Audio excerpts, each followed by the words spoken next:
Oi, okay. Ahem. Ahem. Lurks look good. Not gonna lie. A lot of good-looking folks. Too many good-looking folks, I gotta say. Too many.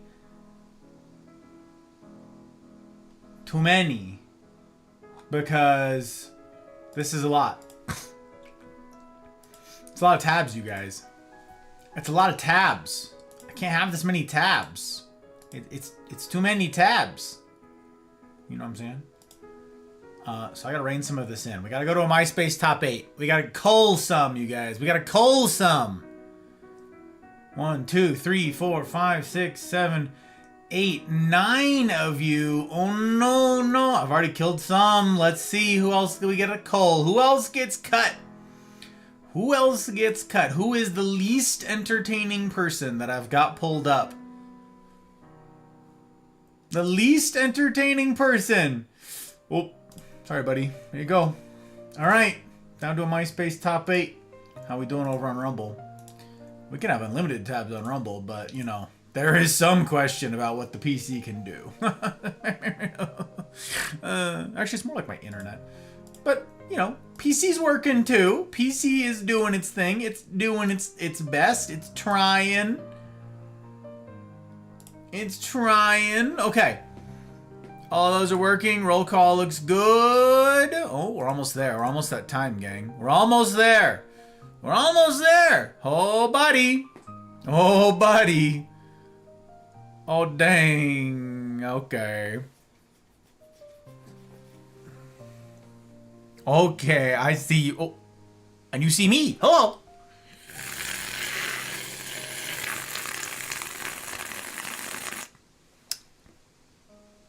Ooh, ah. Greetings. Salutations all. Well, that's a bit... what's that taste like? Tastes like green tea. Tastes like calming, soothing, Uncle Iroh-inspired jasmine tea. That's what it tastes like. That's what it tastes like. I meant to write something else down really fast. Let me see here. Uh-huh.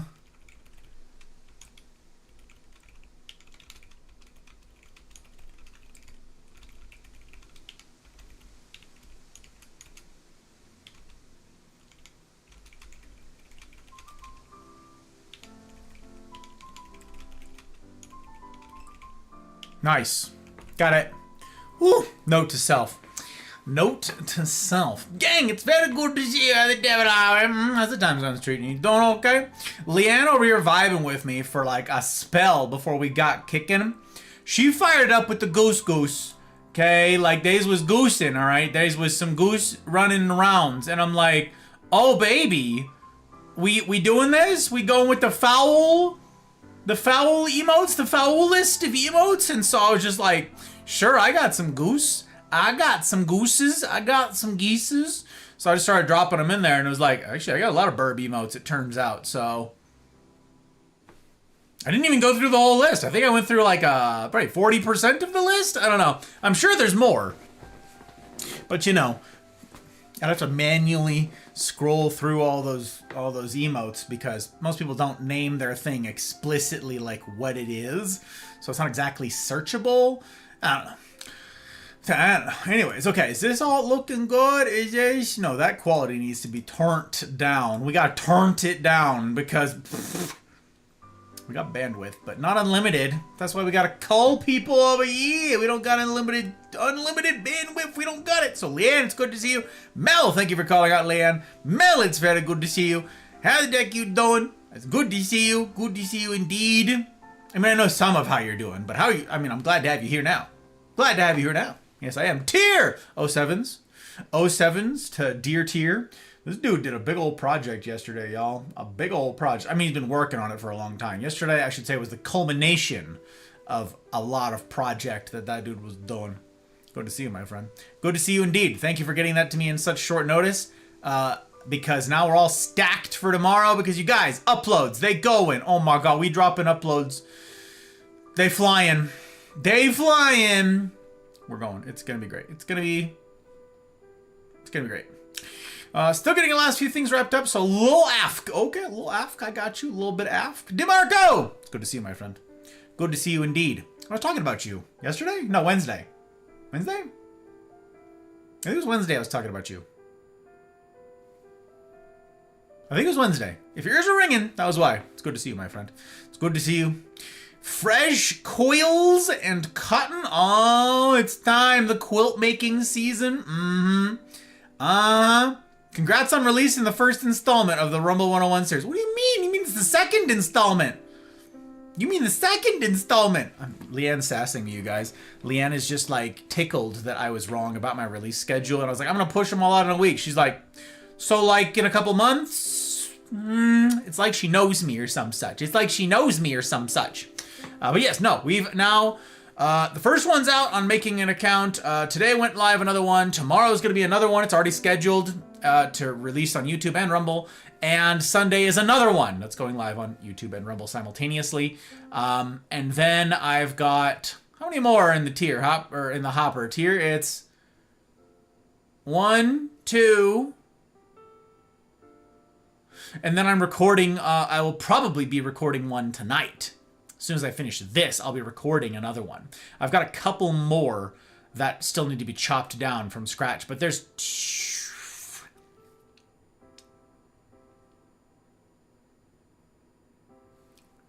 are 2 that are nearly ready to upload. 2 that are nearly ready. So yeah, thank you guys for watching them on YouTube and on Rumble, because if they get watched on both, it means people can find them on both, you know what I'm saying? So like the people on YouTube, like, if people are looking for resources on Rumble, maybe they are searching for that on YouTube. Like, why should I move over to Rumble? What about Rumble? So, gotta have it in both places. Thank you guys for giving them a look. I appreciate you, Doctor. It's good to see you, my friend, if that is your real name. If you do indeed just go by DR. Allegedly. Good to see you. Good to see you indeed. Mel over on Rumble Land. Let's go. Retro. Hello, Retro. Congrats. What on what? What I do? What I'm starting to say, what you say in other streams, and other streamers are not getting what I'm saying. Well, yeah, Retro. Of course not. We've got shared vocabulary around here, and I say a lot of weird things that all require context. So, yeah, basically none of what I say here is transferable anywhere else. Think of what we say here, Retro, as inside jokes. Basically, everything that gets said in these calls, it's an inside joke, right? We have shared vocabulary. We are all, most of us, in on the joke. Nobody else is. So I don't go to other channels and say a lot of the stuff that we say around here in the way that I would say them around here, because of course they're not going to get it. Of course they're not. So yeah, you gotta change your language depending on the community that you're communicating with. That's right. I'm not saying like change your personality. You just change your communication style for appropriate for the audience. Yeah. It's a skill, but I totally understand what you're talking about. I know as soon as you said it, I know exactly what you meant. Because you're not the first person. You're not the first person to deal with this phenomenon. Been a while since I was at the beginning of a 6th stream, and I'm glad as heck that you're here, DeMarco. I'm feeling awfully honored that you'd be here this early for it. I mean, that goes for a lot of you. Like, and the fact that we're more stacked on Rumble than we are on Twitch, it's pretty cool, gang. It's pretty cool. I'm a lucky guy. I said it in my Go Live, but I'm a lucky guy. Thank you for calling out the good doctor and Retro Mel. I appreciate you.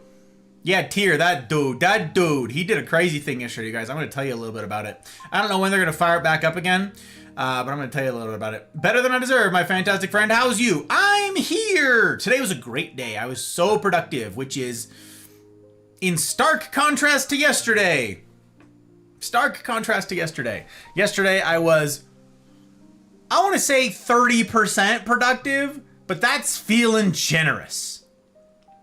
That's feeling generous. Let's go 25% productive yesterday. And that's not great, because Thursdays is supposed to be like my day. Allegedly, that's the one. That's the one.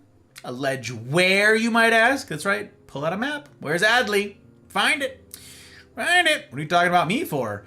I don't remember, actually. I don't remember what we were talking. I used you as an example for something. It was a good thing. Whatever it was a good thing. I don't have a habit of talking bad about people behind their back. So it would have been me praising something about you. Something you did or said. That's all I can figure. So sorry. I know it's useless to you.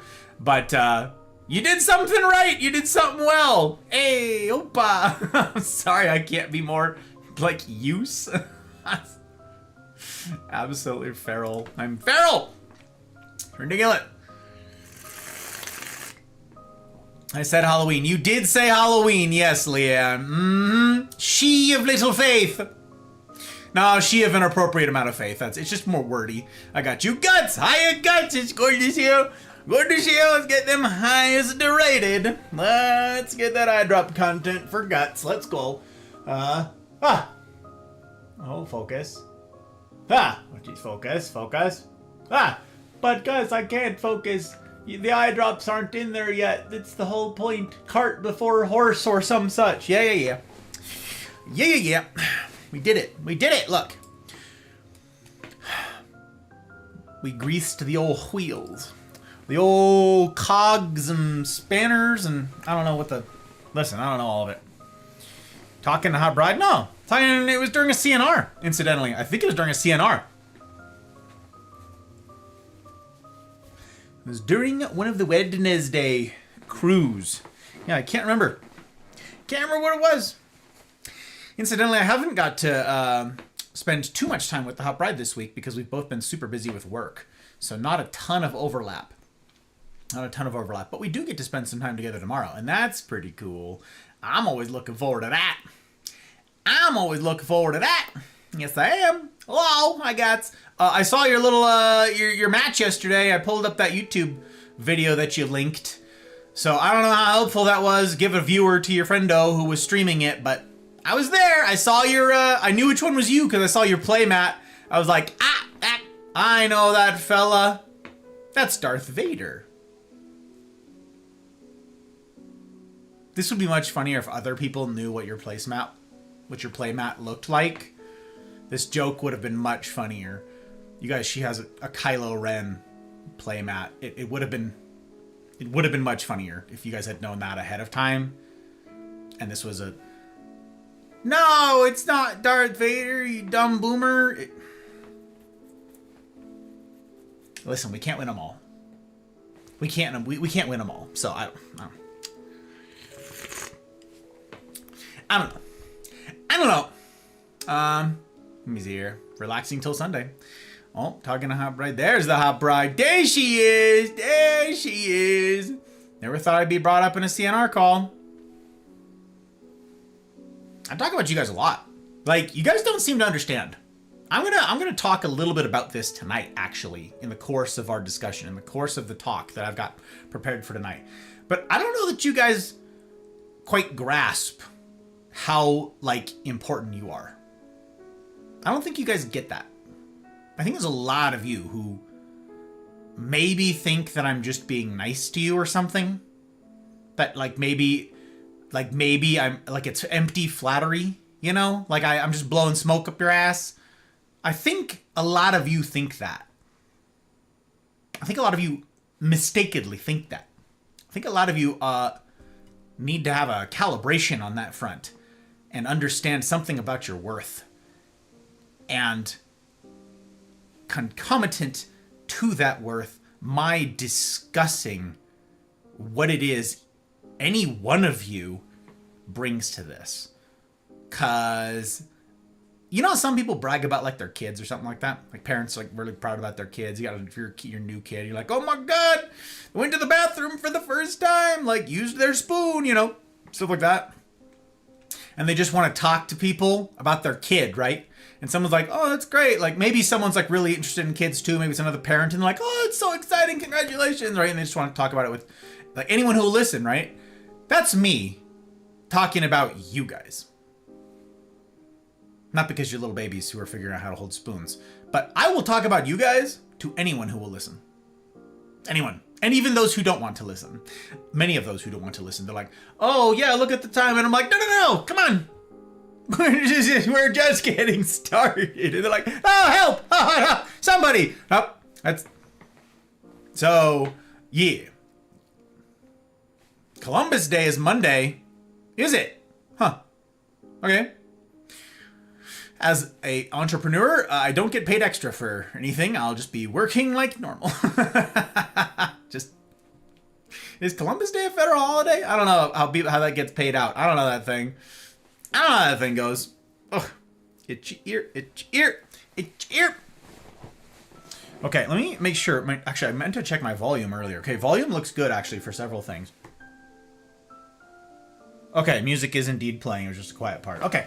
Just checking. Oh, Hot Bride's got the Tanzan Bear, boys. Let's go.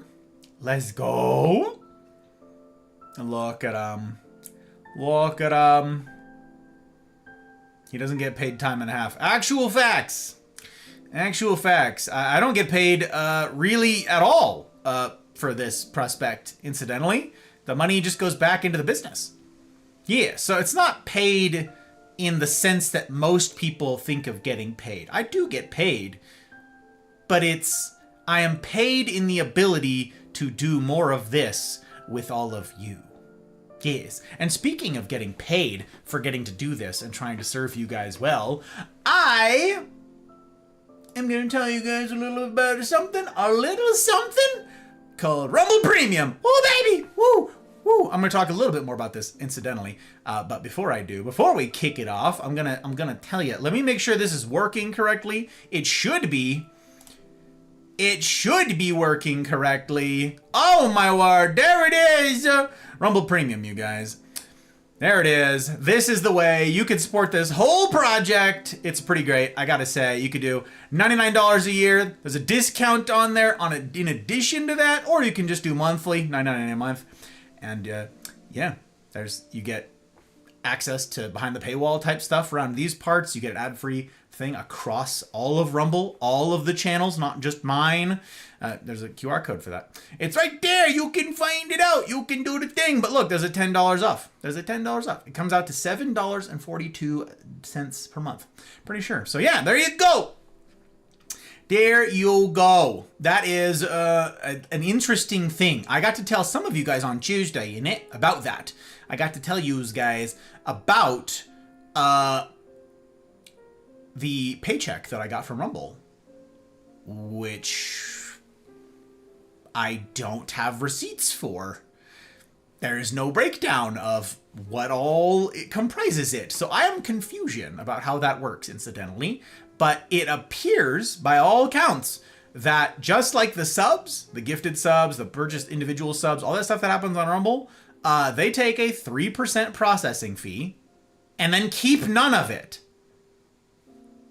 And 97% of your support goes straight to this project and this community, which is crazy. Every other platform takes a chunk. I mean, obviously Twitch, 50% 50%. It's a low bar. So everything sounds good compared to Twitch's 50%. But YouTube takes 40%. Like, yeah. So, anyways, I appreciate all of you who've supported.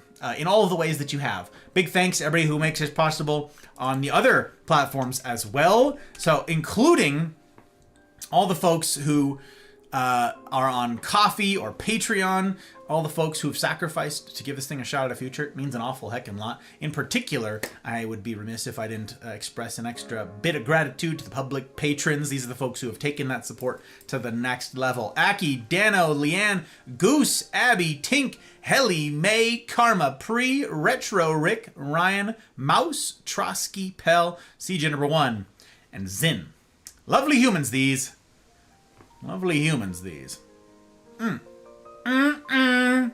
And other sounds of sass and adulation as well. Sounds like that. This, yeah, like those sounds. Those are the sounds. Reclaim. Abby! Oh, hi, Abby! Thank you. Who go there? Who dat? Who dat? Who dat? Stranger danger.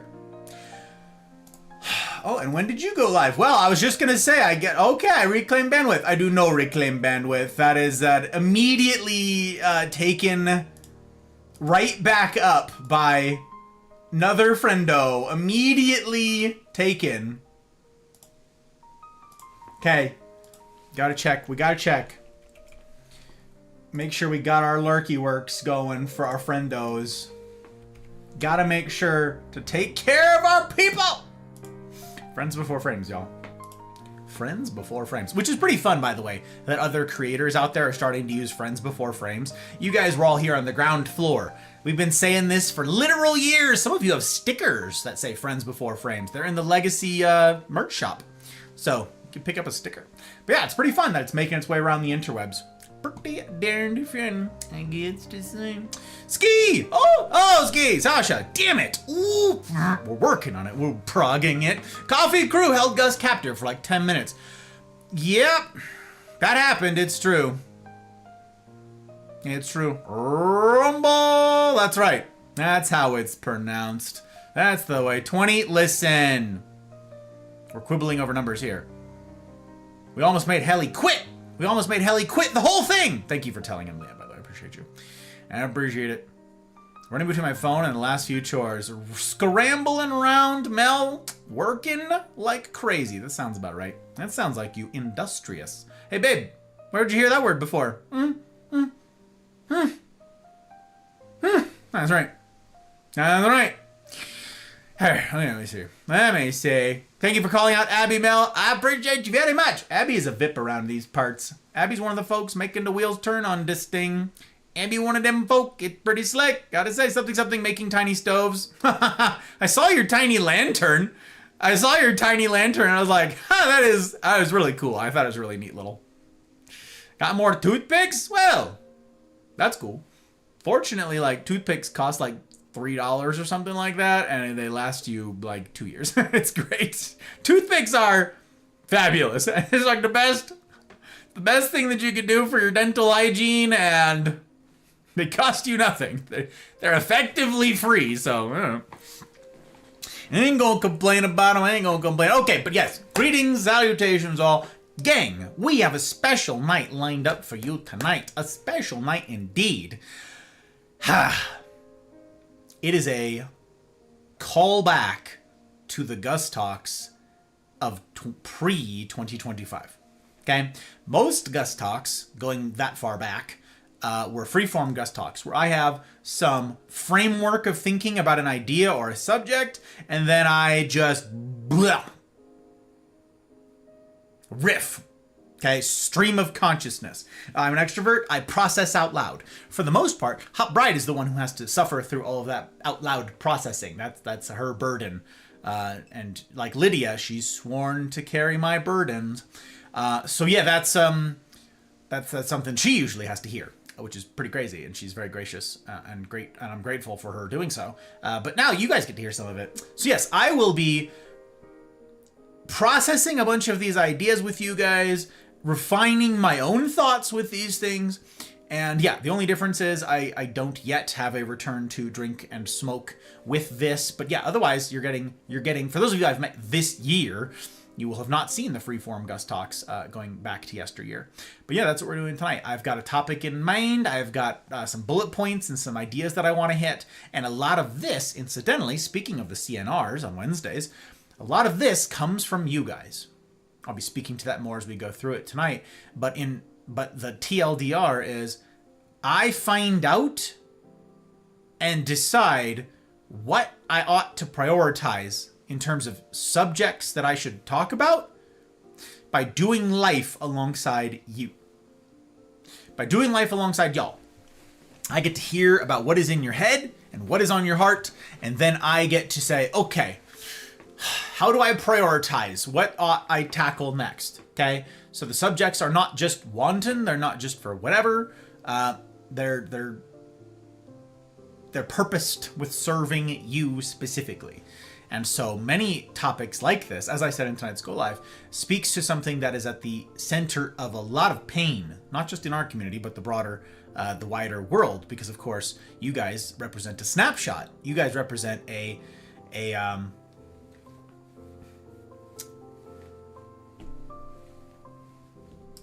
what's the word I'm after? The heck? A focus group? No. A representation? Yeah, maybe that's what I was after.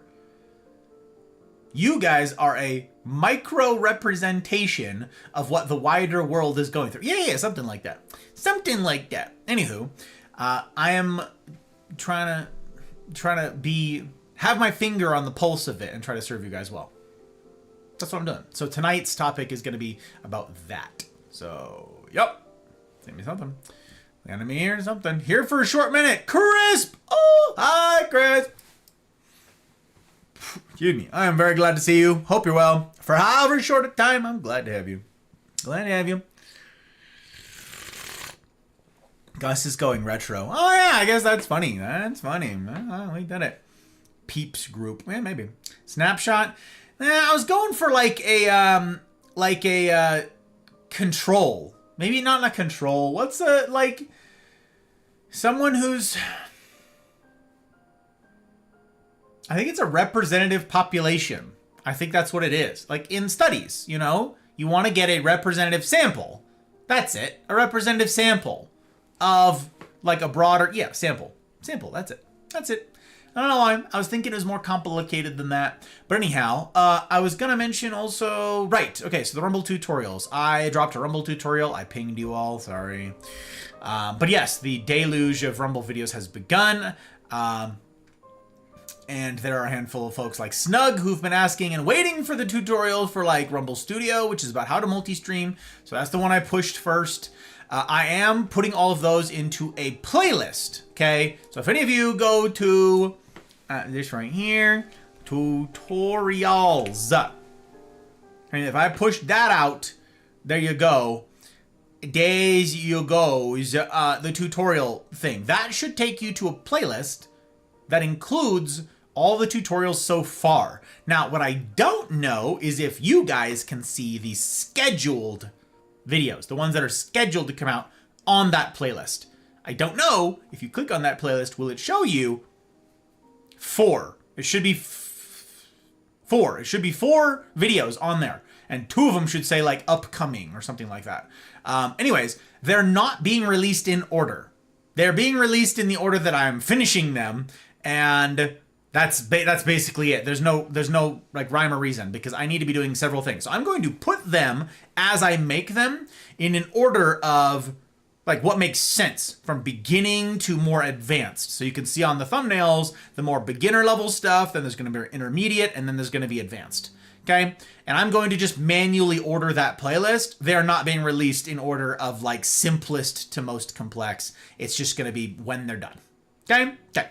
So you guys can check out that tutorial playlist on there, and that should help if any of you are trying to share it around to people who are perhaps interested or who could benefit from learning a little bit about Rumble, spread loading to Rumble and all that jazz. Just send the tutorial because the videos are purposed with being exhaustive across all topics, and then someone can just go through and pick and choose which ones they want. Okay, there is a similar or there's a parallel playlist on YouTube right now Yeah, there's also one on YouTube.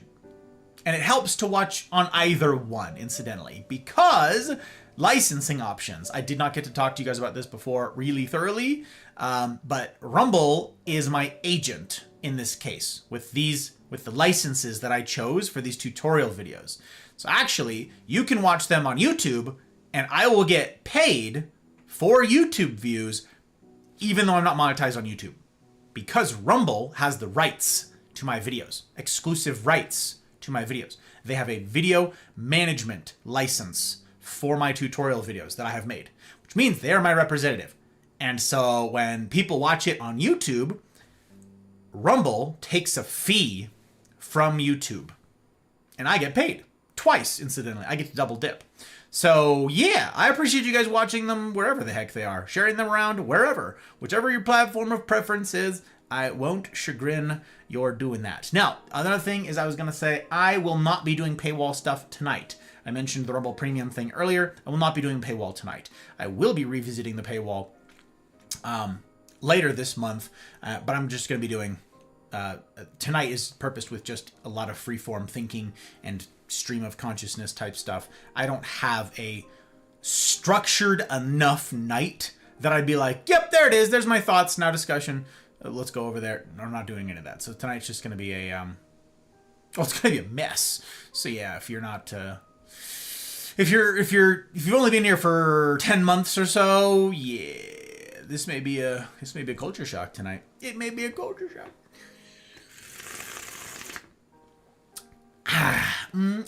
Had some of the right letters. Wow. Some of them.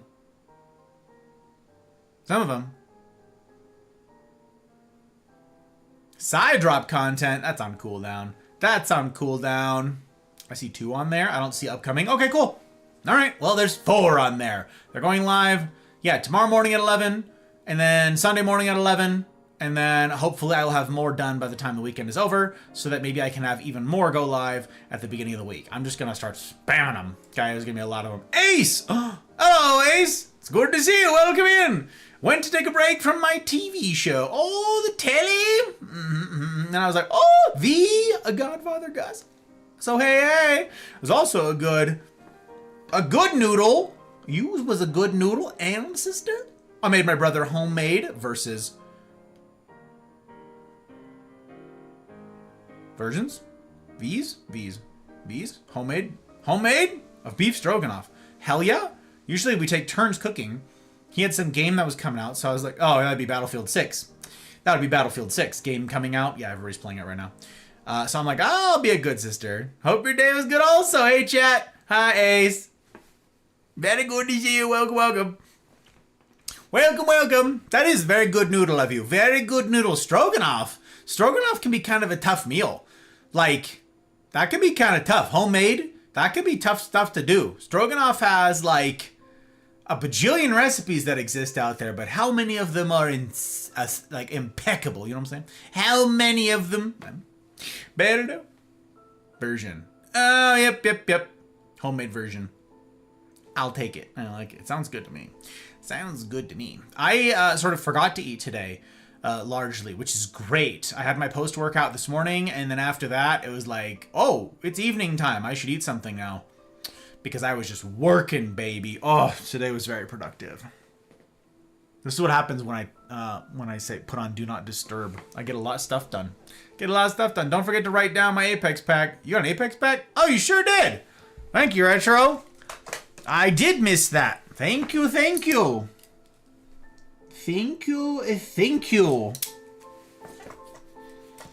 I appreciate you guys letting me know. Don't let me ruin it.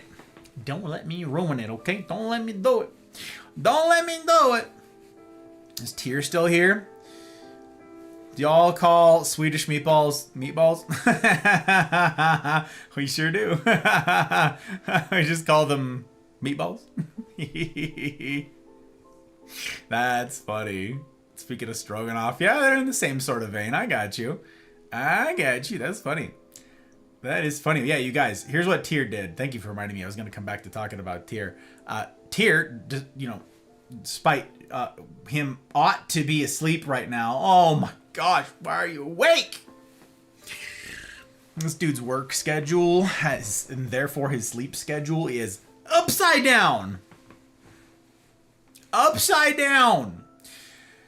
Tier, you guys, organized this thing with a group called Arda Craft, A-R-D-A, okay? Arda Craft, all one word. It's a group of folks in Minecraft who have, I heard this like spiel so many times yesterday that I could just do it by heart. I know all of the facts. I know all of the stuff. I could name names. It's ridiculous. It's burnt into my brain now. Anyways, Tier did this whole collaboration with them, okay, on behalf of Buck. You guys met Buck last week, 2 weeks ago. I don't know how the lady's going tonight. Usually after serious Gus talks, I don't raid out, so I'll probably not be raiding tonight. But I'll raid him again at some point, I'm sure. I'm not going to do shout outs and all that jazz. You guys know that it's not my want to be shouting out every creator all of the time, because otherwise I'd have to shout out every one of you all of the time, because basically everybody streams. In some form or fashion. There's a lot of streamers about. So I have a pretty limited scope of who I call out and when, what the mechanics of all that are. So anyways, Tier organized for Buck and the BFC, the Best Friends Club community, to do this collaboration thing, this work with Artacraft, whereby Tier got to create this really cool trailer and do a bunch of cool effects and build type stuff, world building things for Buck, and a lot of neat visuals to go along with him doing a walkthrough of a from scratch build of Middle-earth. Middle-earth, as in Tolkien's Middle-earth, as in the book accurate, the book lore accurate version of Middle-earth, okay? Massive, stupid big in creative mode Minecraft, all right? It's creative. That is just the blank world, and they have built every stupid thing, every stinking inch of Middle-earth. And it's like, it's not to scale, it's like some scaled down version of it. But it's like the biggest building project in Minecraft. I don't know, it's stupid big. And hundreds of people have worked on it for over 11 years now. And it's frightening. Frighteningly cool. And there's special texture packs and stuff like that, and special blocks. So they did a walkthrough. There's a little like Pathfinder thing that you can use to follow in the footsteps of select characters. So Tier and Buck, Frodo and Sam, okay, or Sam and Frodo in that case, started in the Shire and followed Frodo's footsteps per the books, mind you, all the way through Moria yesterday, and they're on their way to Mordor and so forth. So it was a wild time to go see. It was a freaking long stream, but I wanted to support my boy Tier because he put a lot of effort into that thing, so I had to have bandwidth and be present, and so hence the 25% productivity yesterday while I was trying to get other stuff done. But really, if I'm gonna get anything done, my lurks need to be completely hidden from me and muted, and my screens need to be blank except for like the thing I'm working on. Any movement at all is like squirrel, squirrel, squirrel. So, yep. Yeah, I forfeited a lot of productivity yesterday. And I told him about it. I said, I'm pissed. He's like, wow, you're in chat. And I'm like, and it'll never happen again. Don't get used to it. Accurate. And that was accurate. It ain't gonna happen twice.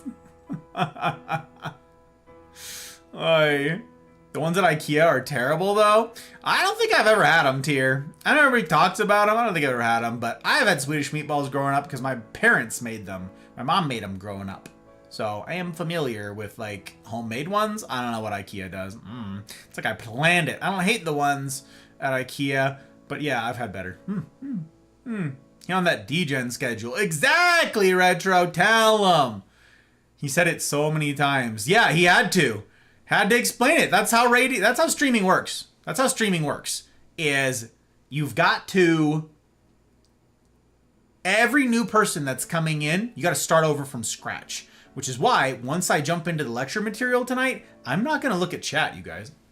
I'm going to block chat, because when new people jump in the course of things, it's like I can't start over. You know, if you're in a lecture hall and you're like, all right, we have a scheduled talk. It starts at 6 p.m., whatever it is. Doors close at then. right? So people filter in, take your seat and all that jazz, go to the bathroom first, and then they're there. And then no one's wandering into the hall halfway through going, what are we talking about? What? What is that? Why'd you say that thing? Well, if you'd been here for the last 30 minutes, you'd know the context of why I said that thing. I'm offended at the thing you said. Yeah, but you didn't hear the last 30 minutes. Ah! Welcome to streaming. Welcome to streaming. It's unavoidable that people are going to be pissed off walking in halfway through something that I'm saying and go, oh, I can't believe he said that. Yes, and it was in a vacuum. Yup, it was in a vacuum. I'm leaving. Bad faith actors. Bad faith actors. So yeah, anyways, we're gonna process some stuff tonight, and I'm not gonna see chat. It's true. It's true. Don't think I've ever had a Gus shouty besides the 2 times I raided. That sounds about right, DeMarco. That's the only time I do shoutouts is when people raid. That's it. That's it. Or the custom commands. Like, for instance, Leanne. Down. Right there. Down. Down. She streams. And I get to call out Dragoness. I get to do it. Oh, no, wait. She didn't have me plug hers. Never mind. Dang.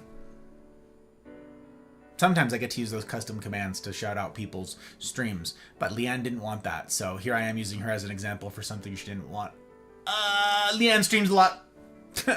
Yeah, I don't do shout outs. I don't do them. I don't do them very often. Can't do it. Valk! Hello, Valk! You're alive! How you doing? How's parenting? How's kiddo? How are we? The hello all in lowercase could be anything. It could be you tired, you thrilled, you sad, feeling morose. I don't know how to read it. I'm just glad to see you. No matter the mood, no matter the vibe, no matter the energy levels. I'm just glad that you're here. I'm just glad you're here. 158 scale, word by word accurate. Yeah, I know, not as ridiculous. It's crazy. 9 hours of walking. It was 9 hours of mostly standing still, punctuated by bursts of walking. I think is what you mean to say. I think that's what you meant to say. Mostly standing still, and looking out at. Why the hell can't I think of the name of the home of the elves? Oh, it's so frustrating. It's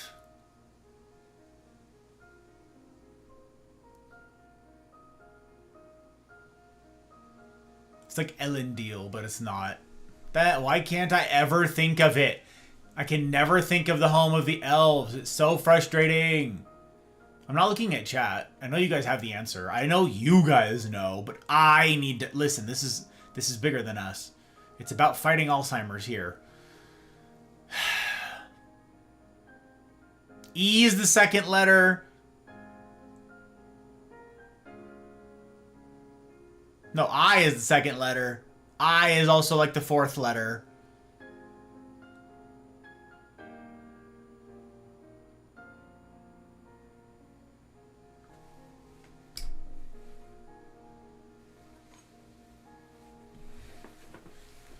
I can remember the name of everywhere else in that silly forest. Everywhere else in the world. Everywhere else in Middle Earth.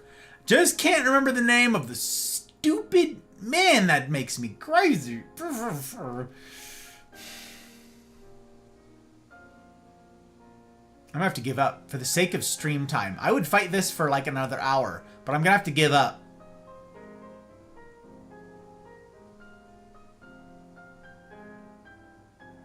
Nope. Can't think of it. I gotta look away. I gotta do it. Bez! Hiya, Bez! Hello. Had men show up at my door, said you sent them. I don't know what you're talking about, Bez. Plausible deniability, ain't got a clue. Actually, I want to file a complaint because your shirt is too dapper.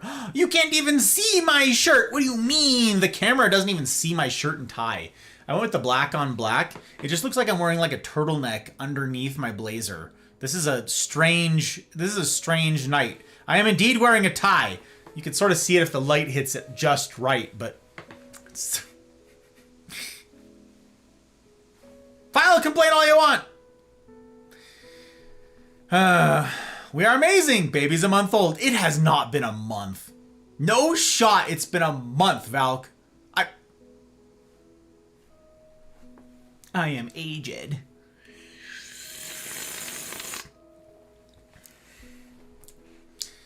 Rivendell. It's Rivendell.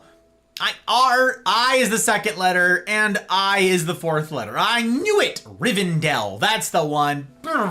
You jogged my memory with Riverdale, DeMarco. Thank you. It's Rivendell, yes. I like that you gave me a hint. You were like, Thank you, DeMarco. I appreciate it. Finally sat, and now I don't want to unsit. Need to finish cleaning the kitchen. I don't know. The hobbits, not the elves. That's true. That's the one. What place? Yeah, that place. The home of the elves. I said it several times. Home of the elves. Watching on a CRTV. So I see it so well. Oh my word. Yes, it has. That's crazy that it's been a month, Valk. That's insane that it's been a month. I'm glad to hear that you and the Bebe are doing all right. That's great. I'm glad to hear the Famdam's doing all right. Very good. Very good indeed. It's very encouraging, too. I'm super glad to hear it. Super glad to hear it. I'm glad to have you here. Valk, we're doing a traditional Gus talk tonight, like a ye olde one from the before times. It also means that I won't get to edit this down because it'll be too nightmare and convoluted for me to make sense of after the fact. So it's going to be a lot of out loud processing, rabbit holes and loose ends and trails of thought and just, it's going to be a lot. It's going to be an overwhelming amount of stuff and things. It's going to be. You're welcome. Thank you. What do you mean you're supposed to have all the answers, Gus? Do I? Oh, Rivendell? That one? I don't know. I thought your shirt looked more dark purple. Oh, does it look dark purple? Interesting. Not the girly kind, but the manly kind of purple. If I had a shirt that color, I'd wear it. You're talking about like a I've got a plum color, but you're talking about like a darker, more purpley. Yeah. If I had a shirt that color, I'd wear it. I got several suits that would look really good with. I'm sleepy, been up since 2 a.m. 2 a.m., Ace? Oh, my word. And a heavy dinner of stroganoff? How are you conscious, Ace? How are you conscious right now? I don't understand it. Chair stream, go get some smooches. Oh, my word. Future Gus is going to have a headache trying to edit this down? No, Future Gus is not going to bother trying, Retro. He's not going to bother trying. Nope, I already made that rule with myself a while ago. If it's going to take me 60 hours to edit down a video that 4 people watch, it ain't worth it. So, no, we're not going to do it. Not even going to attempt. So anyways, okay, Chair Stream has been redeemed, y'all. Chair Stream's been redeemed. So I'm going to go give smooches. I'm going to go see her before she passes out because she has also, Hot Bride has also been up for a very long time, like Ace. Not quite since 2 a.m., but a long time. So I'm going to go get some smooches. Teehee. Now's a good time to avail yourselves of the facilities if you must needs. Top off your own anti-tilt if you're out or if you've not yet prepared it. We'll reconvene here shortly. And then let's say we jump into the deal. What do you say we kick the thing off? I think it's a good time. I think it's a good idea. Yeah. All right, sit tight.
Well, well, well. What do we have here? A bunch of good-looking goons? Yeah, you're busted. You're busted. I don't know what to tell you. I don't know what to tell you. Okay. Here's what we're gonna do, gang. Here's what we're gonna do. We're gonna jump in. That's my plan. I know it's a really long explanation, but I did it. We did it. Okay. Follow on Rumble. Follow on Twitch. Subscribe on YouTube. You can watch all three simultaneously. It benefits this project. Several people have been asking how they can support this project. That's literally the answer. Especially on Rumble, I get paid. I actually get dollars and cents from Rumble just by you watching. Okay? That's it. You just sit there. Like, you could say something in chat, like drop your favorite emote. I would love to see that, you know.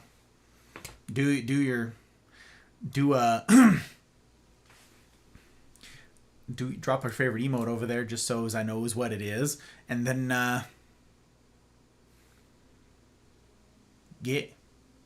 that's a way you can support. It's pretty great.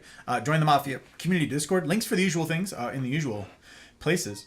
Yules guys. And I think that's it. I think that's all the news that's fit to print. Tomorrow, right? Today's Friday? Yeah. Weekend's Eve? Yeah, Weekend's Eve. Tomorrow, Week's End, I will be finishing, damn it. Finishing Storyteller. Those of you guys who were here on Tuesday in it got to see me fire up Storyteller for the first time.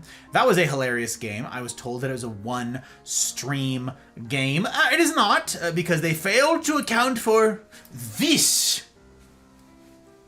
But now they know. Now they're like, maybe not a one-stream game. Not for Gus, not for his not for that dude. So, yeah. You guys, you can, can it be 2 emotes? Oh, so many emotes. Let's go. We got Perry Dumpy. Look at him go. We love to see it. Retro over on YouTube as well. Crazy. Thank you guys. I appreciate it very much. Very much indeed. So, let me tell yous. And yeah, if you guys haven't, if any of you don't have a Rumble account, let me tell you how to do this tutorials. There's a link down there that'll take you to the tutorials, and one of those is how to make a Rumble account, and that includes information on the account attribution, the referral program. I benefit that way too. So there's a whole bunch of ways you guys can support this thing that don't cost you any money. And I'd be grateful if you guys consider looking at all the stuff. If you think this project is worth it, that is a fabulous way to support. Just pulling up tabs, especially on the Rumble one, because I get paid for that one. I get paid for that one. Watching the edits that I'm uploading, all that stuff, I get paid for them. So you can even put a video on loop. You can just watch the playlists that I have on loop. Just watch old streams. Just set it on play, mute the tab in the background and let it run. I get paid for all of that, you guys. So lots of ways to support. Thank you guys for everybody who makes it possible. Tomorrow night we're going to be finishing Storyteller. I am grabbing the last handful of votes from the patrons on the next Anything But Apex title. That's going to be, I will have a pretty good idea, I think, of where the votes are done or settled tomorrow night. So if I do, then I will announce tomorrow night at the beginning of stream what the next Anything But Apex game is after we finish Storyteller. So looking forward to it. Looking forward to sharing that with you guys. Looking forward to it. Actually, if it's the current one, I'll explain it tomorrow. There's a winner right now. There's a clear winner right now. It's possible that it could be overthrown, but I work my whole life. I don't apologize to take care of my family. And I refuse to be a fool. Dancing on the string held by all those big shots. Mel, thank you for gifting a sub to Ace. I appreciate you very much. Very much indeed. It's quite kind. Quite kind. No more ads for you.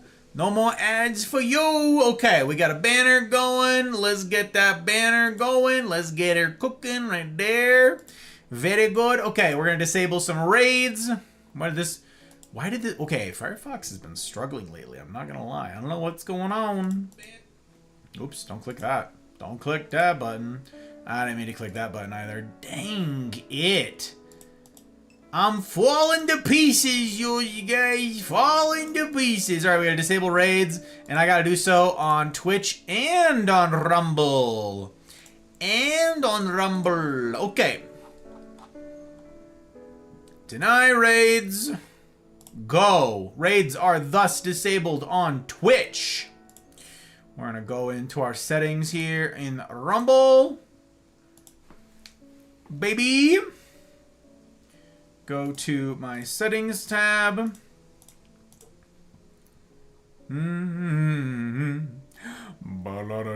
Enable stream to be rated.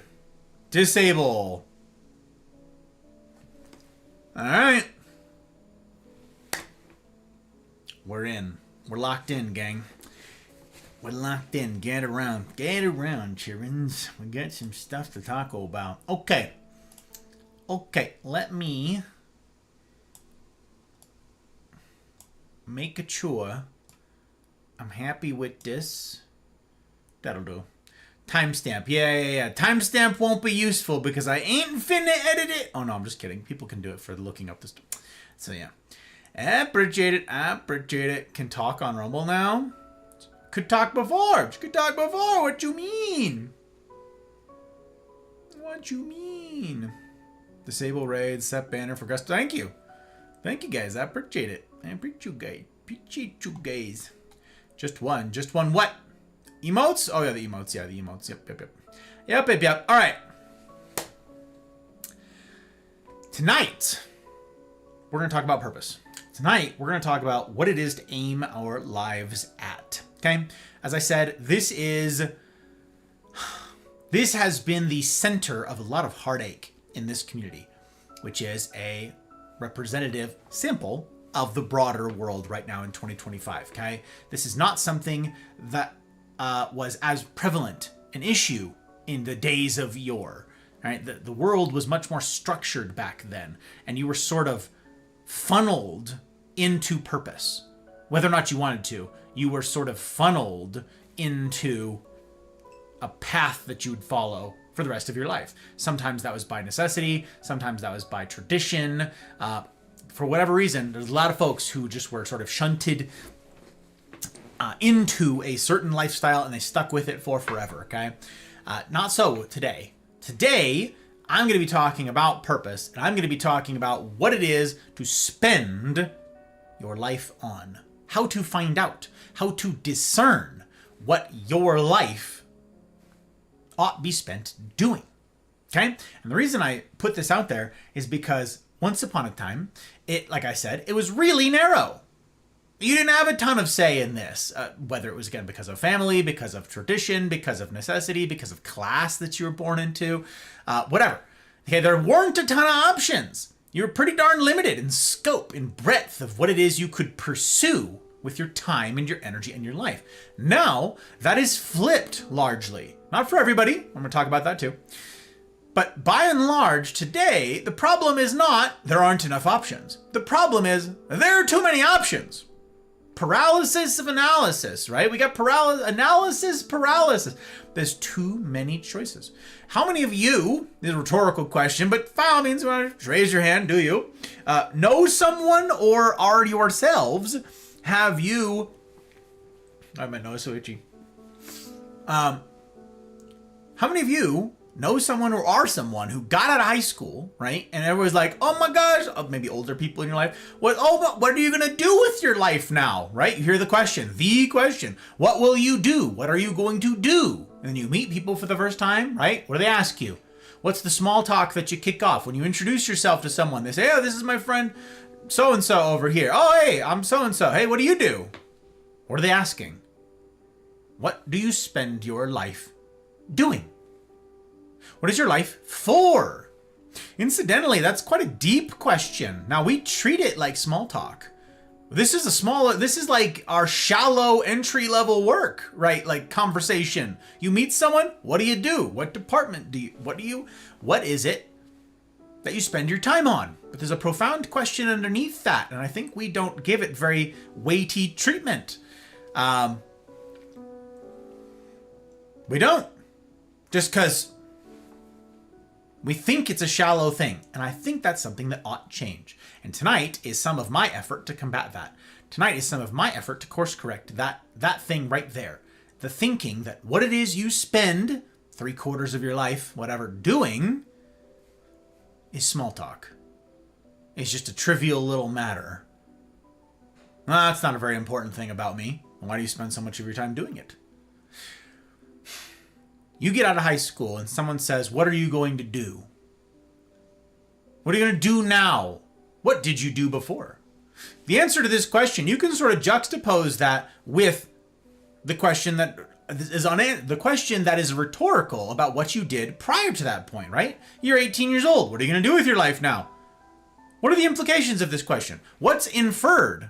What's implied by this question? Well, previously you had a purpose, and it was a student, right? Up to this point, you were a student. That's what you did. That's what you were, right? What do you do? I'm a student. It's interesting if someone says, what do you do? And the answer is not, I study, right? It's not a verb that you answer with. It's a occupation. It's a status sort of thing that you answer with. What do you do? I'm a student. All right, cool. It's just interesting little wordplay there. Anywho, I'm a student. I see. That's what you spend your time doing. That's what you spend your energy on. That is what your life right now is for. That's what your life is purposed with. That's what your day, your week, your schedule, your energy, your waking hours is purposed with working at, right? Being a student. So you turn 18, or whatever age it is you finish your primary schooling. Now that's different per country, whatever. And someone says, what will you do now? Implying that is now behind you, and on you go. What will now you spend your waking hours on? Some of you will respond, I'm going to college, which is just another way of saying, I'm not stopping what I was doing before. I'm going to kick that can down the road. I don't yet know how to, care to, or want to, or can't yet because of mechanical gatekeeping, like specific degrees and certifications. I can't yet move on to the next thing. So I must needs remain a student. So I'm going to stay and I'm going to do college. Okay, cool. I'm going to do college for this long. Hooray. More studenting. Fine. Whatever age you finish studenting. Now, I don't particularly like the question because I believe, and I've called myself before, a perennial student. I've studied a lot of stuff. I've done a lot of formal schooling, yes. But I'm a perennial student in that I never stop learning. Never. Someone says, what do you do? I'm a student. If someone asked me, what do you do now? I might appropriately and accurately answer the question, learn. I learn and I teach. And I would say that regardless of what my profession was. Okay, regardless of what it is I get paid to do, I am a student. I'm a student of so many things. I'm a student in so many ways. I'm purposefully and with intentionality always seeking to understand and to incorporate new knowledge, new understanding into my schema of understanding the world and the people and the stuff what comprise it. So, I'm always reading, I'm always studying, but I'm not a student. Not in that sense. Not a formal student. Some of you were formally taught and you did formal study to very high levels. Looking at you, people with letters after your name. In some sense, that's quite easy. Not in that the work itself is easy, in the figuring, in the deciding. What am I going to do? You join a university, right? You start up at a university, a proper formal education. What's the very first thing you got to do? Meet with an advisor. You meet with somebody who says, here's the roadmap for graduating in 4 years, 5 years? What's your timetable like, right? I want to graduate in 4 years. Okay. Then you need to take this class, this class, this class, this class, this class. Sign up for this, this, this, this. Here, I can even walk you through it. They hold your hand all the way through, and for 4 or 5, sometimes longer, years, you still haven't had to make a decision. You still haven't had to answer tonight's question. What is your life purposed with? What is your life for? What do? I'm a student. Oh, okay. What kind of classes are you taking? Ah, the ones my advisor told me to take. Why did your advisor tell you to take those ones? Ah, because it's my degree course and it's already been mapped out before me, long before I ever stepped onto the scene. Okay, cool, cool.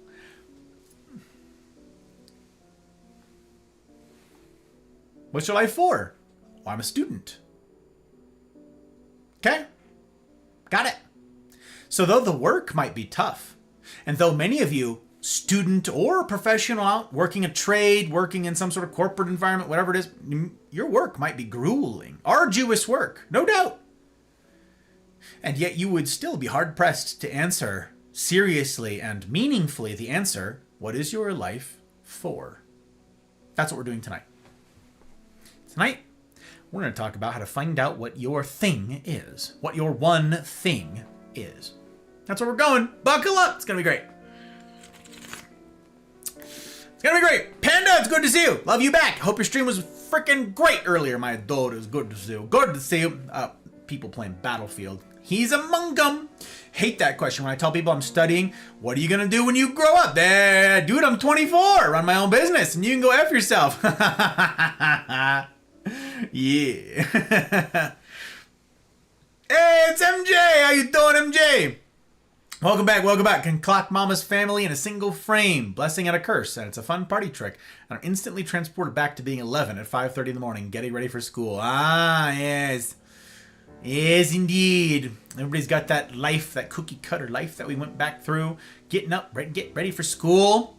Tracking. It's good to see you, MJ. Good to see you. Welcome in, gang. Yes, I'm going to be holding forth for long stretches here. So I'm going to be missing any of those time-sensitive questions, you guys. Save them. Save them for the discussion portion of this at the end. I would love to hear them. Write them down, jot them down on the side, whatever it is, save your questions. Thank you for everybody who's welcoming in, the folks who are jumping into chat and say, hello, how you doing tonight? Because, yeah, I'm going to be kind of not paying attention because I'm going to be focused, baby. Okay. How to find your thing. Again, this has been a sore spot, a pain point for a lot of you. People that I care a great deal about. And so I have riffed on this idea with a bunch of you guys in the rendezvous. Some of you got to hear a little bit of this past Wednesday as I was addressing some things that's going on in y'all's worlds. Something that's happening in your personal lives. Again, this is a pain point for some people, and it was appropriate that I bring it up and process this stuff with you guys. So this will be, some of these words will be redundant for you, but not all of it. Not all of it. There wasn't enough time there. Now we got the time, baby. Okay. So first things first. Life is a finite resource. Your time is a finite resource. And the thing about life, this is not me trying to sound profound. You all know this. You don't know how much of it you've got, right? You don't know how much life you've got. It's a finite resource and you don't know where the bottom is. You just digging, and tunk. Oh, death. Well, you never know. You never know how much time you have. But time is the most precious thing that you have, the most precious resource that you have. And it is also the most precious commodity, okay? It is also your most precious currency. That's the word I was after. It's your most precious currency, okay? In some sense, dollars, that wasn't intended to be a pun. Cents, dollars and cents. Anyways, in some sense, damn it.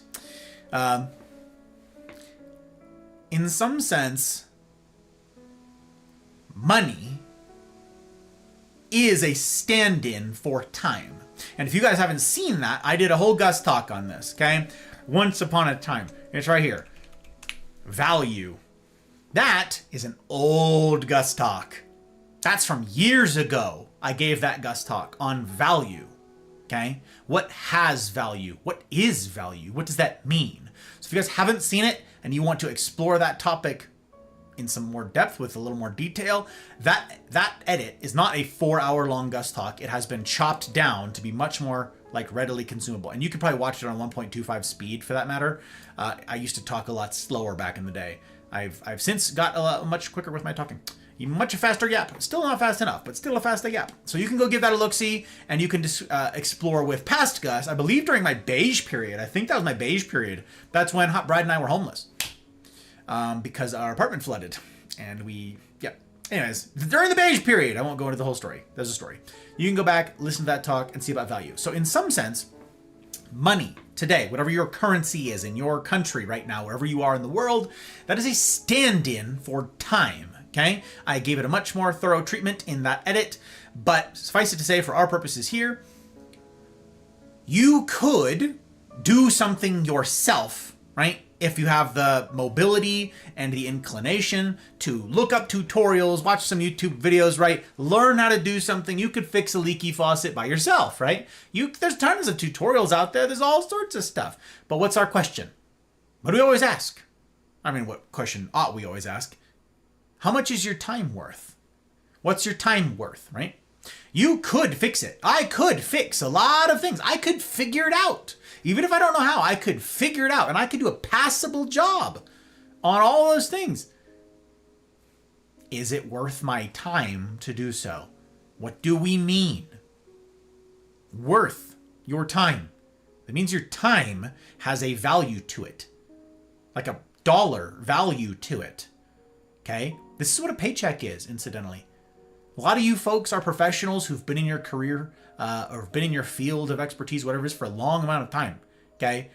I worked with this contractor back when I was the first time I was homeless. Before I married the Hot Bride when I was single dude, and it's not because my apartment flooded. It's just because I was homeless.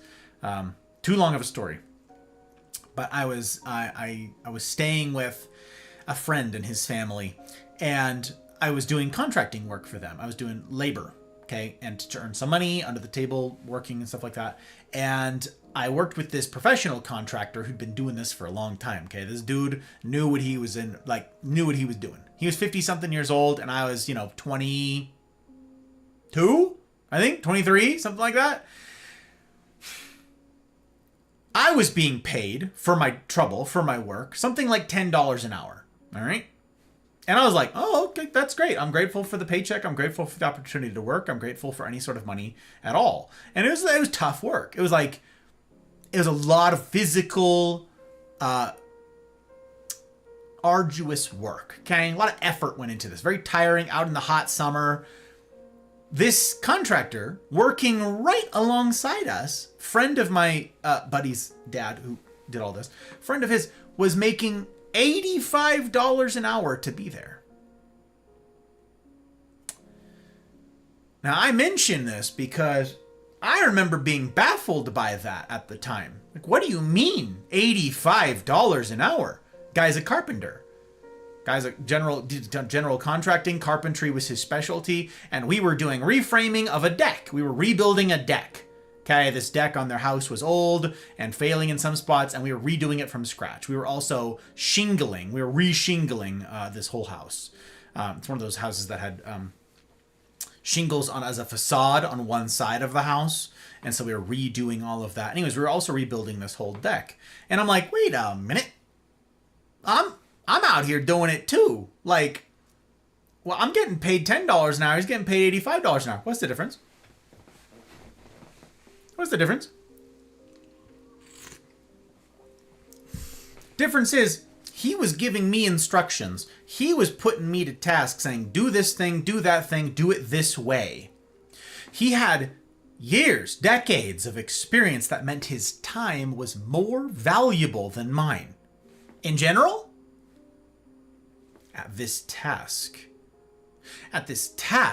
he was skilled, built for the work, capable of the work. And so when he set his mind to it, he could accomplish much in a big fat hurry. Dude was zooming. Guy was flying at everything. And he just knew. He didn't need to look up a tutorial for things. He didn't need to go building a deck flipping through, building a deck for dummies, how to use a table saw. Didn't need it. Guy just knew. So every hour that he put in, $85 an hour, I'm making 10. Okay? Every hour of work that he put in was worth 8.5 times what my hour was worth. In other words, I would have to do 8.5 hours of work for what he could accomplish in 1. That's valuation of time. What is it that you do where your time is valued? Each of us can get a job doing lots of things. There's tons of options about there. What I want to do tonight is figure out what thing you ought to be aiming at, what thing you ought be spending your time doing, tailored, bespoke to you specifically. Because you're like, yeah, I could make that money being a contractor. Should you? We're going to tackle that. Can you? We're going to tackle that. We're going to give all of that treatment tonight as we figure out what you ought to aim yourself at. Your time is valuable. In some sense, you need to...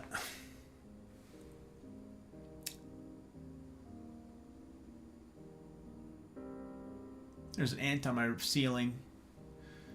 Son of a bitch. How did you get in here? Where'd you come from? Where'd you go?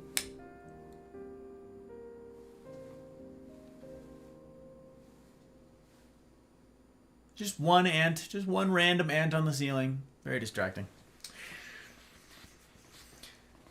Very distracting. Martin, it's good to see you. Welcome in, my friend. Welcome, welcome. Pa, how you doing, Pa? Welcome, welcome. Okay. I'm holding forth, you guys. I'm missing chat. Missing chat.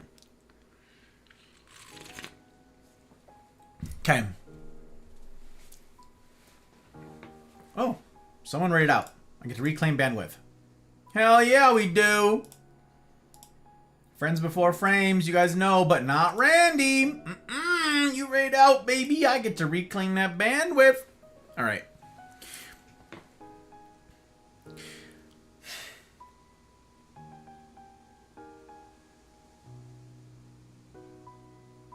You're 18. Someone says, what are you going to do when you grow up, as Tyr put it. That's a good way that is an accurate retelling of how many people articulate this question, isn't it? When you grow up.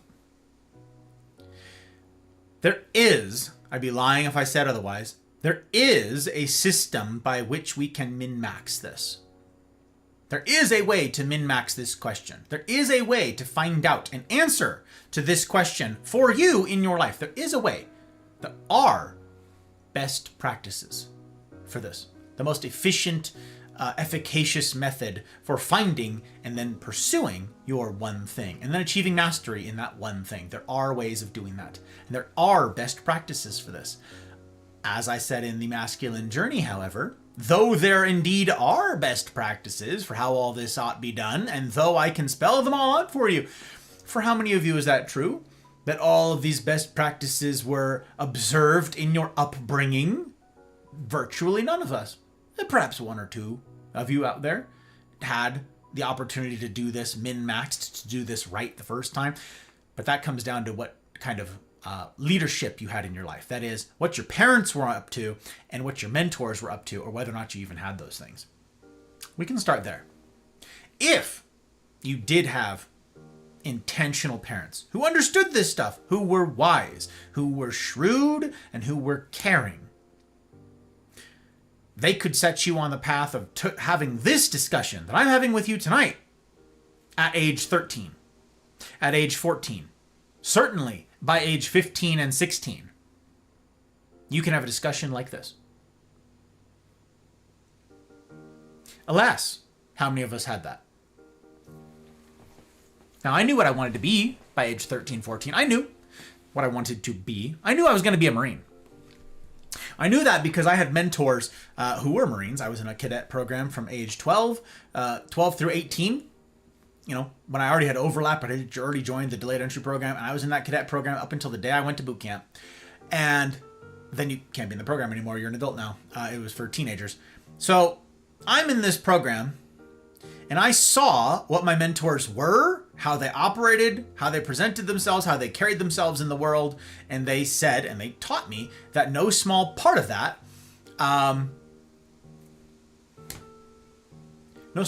came from their being Marines and having that discipline instilled in them. That said, my mentors told us, don't join the Marines. They said, don't do it. It's too much work for not enough money. Don't do it. Now, I have a different version of tackling that today. When I tell people about joining the military, I ask them, what do you want out of life? A version of this question, okay? A paraphrase of this question. What do you want? Now, if you say, I want to be a nuclear engineer, great. Join the Navy. Go do Navy boot camp. It's short. It's easy. Go do Navy boot camp. And then they will pay you to learn how to become a nuclear engineer. Then you get all your certifications and all of your credentials and all of your professional stand-up, and it's like going through all of the apprenticeship and everything, except you get paid for all of it, okay? And then when you're done with your obligation to the Navy, you're a nuclear engineer with zero debt and a whole bunch of money in your bank account. Great. That is contingent upon you knowing the answer to that question and you saying, I want to be a nuclear engineer. You want to be an electrician? I say, join the Army. Many of you who've been veterans of this channel, you've been here for a while, you've probably heard me say these things before, because they still stand to this day, all these years later. You want to be an electrician? Join the Army. Exact same thing. They will pay you to learn how to be an electrician. And by the time you're done with your Army time, your tenure in, you will have all these certifications and all this training and all of that. Great. You're an electrician now with no debt, and you're well on your way. You want to be a pilot of some kind. You want to be a commercial pilot. Cool. You want to do air traffic control. Cool. Go. Air Force. Lots of stuff you can learn how to do in the Air Force. And again, they will pay you to do it all, and you come out of it with a professional certification. You could do it on the civilian side. Huzzah! Who should join the Marines?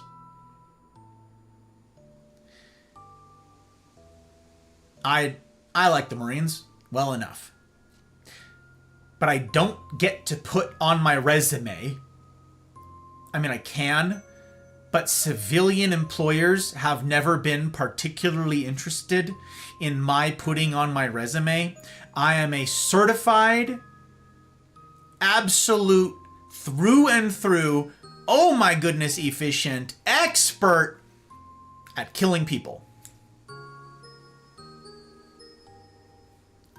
Because that's what I get to put on my resume. That's what the Marines do. That's what the Marines get you skilled at. That's what the Marines get you spun up doing. That's what the Marines train you with. That's how the Marines send you out into the world. Great, you're excellent at ending lives. Not exactly a transferable skill. So who should join the Marines? The people who do not know the answer to this question. What are you going to do?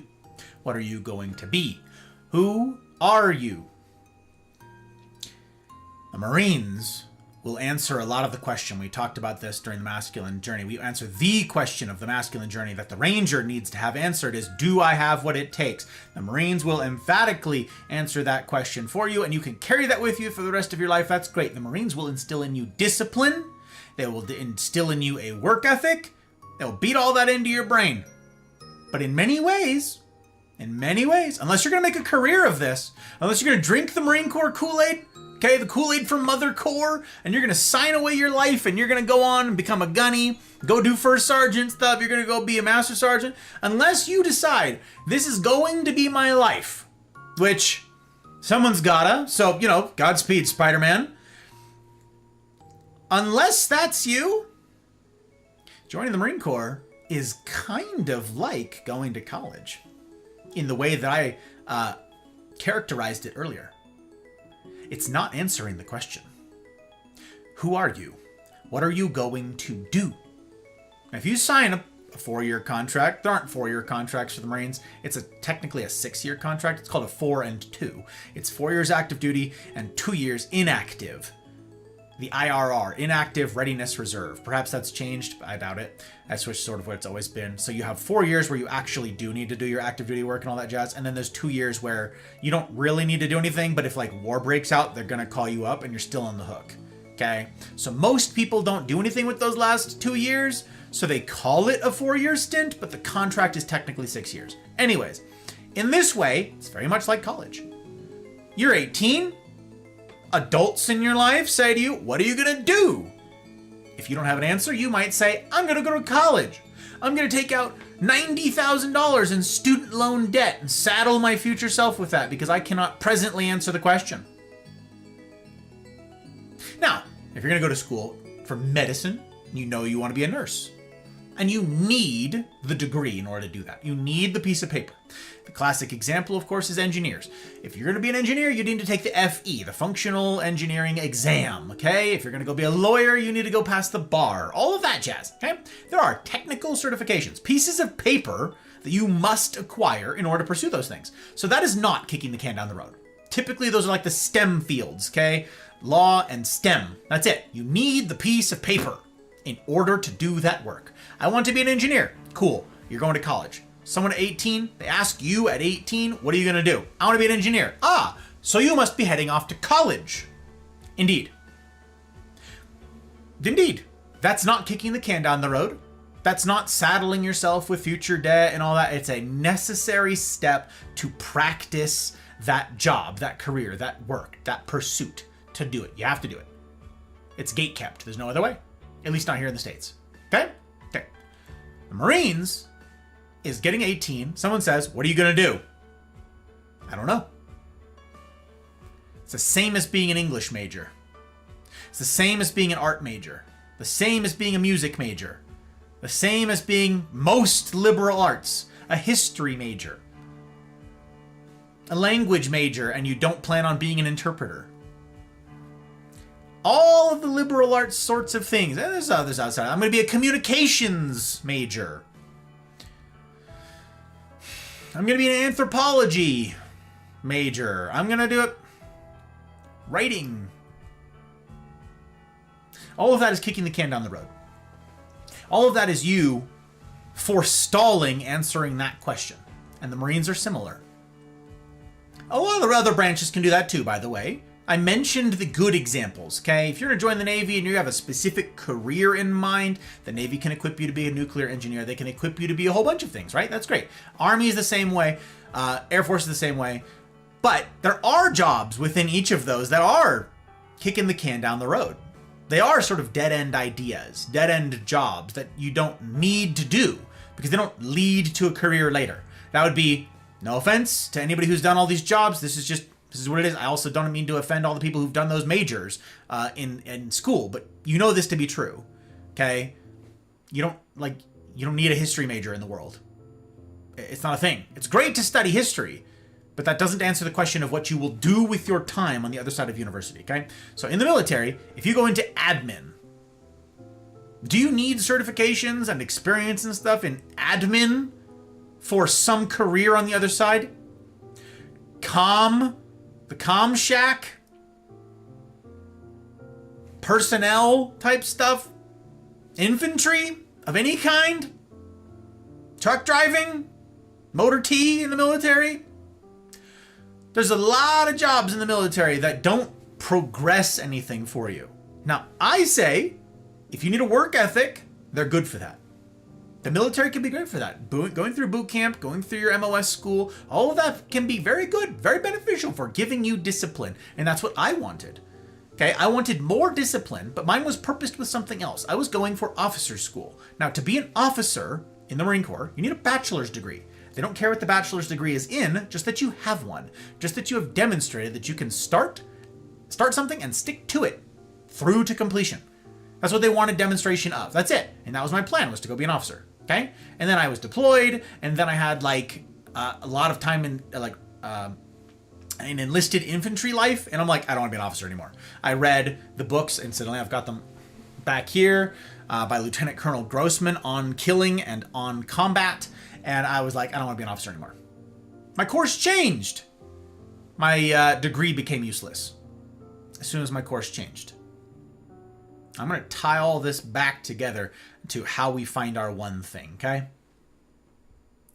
If you had mentors, including parents, guardians, whatever, at the time when you're a teenager, when you are going to be having to figure this stuff out soon, presumably.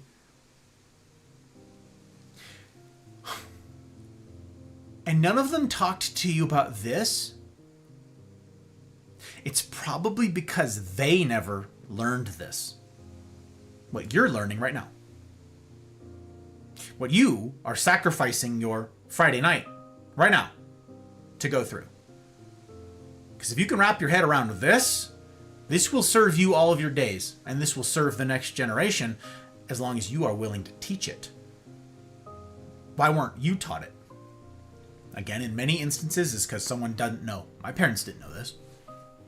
My parents didn't know this stuff. My parents didn't sit us down and articulate to me and my siblings about this. They didn't try to help us identify our purpose, our cause. They didn't do any of that stuff. They were in survival mode themselves. The next question I get asked a lot about this before I dive in is, I'm this many years old. Is it too late for me? No, it's not. I don't care what age you are. It's not too late for you. Best practices are foregone because, yes, best practices mean that you will have started this process. Not concluded, started this process around, 13, 14, 15, 16 years old. Gus, I'm 24. I'm 26. I'm 31. Am I a lost cause now? Is it too late? Am I too old? No.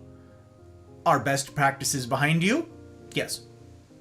That's fine. Doesn't matter. That was the best time to start. Today's the second best time. Here we all are. Okay? At the second best time. All right. There are a couple ways to figure this out. Couple ways to tie this, bring all this together.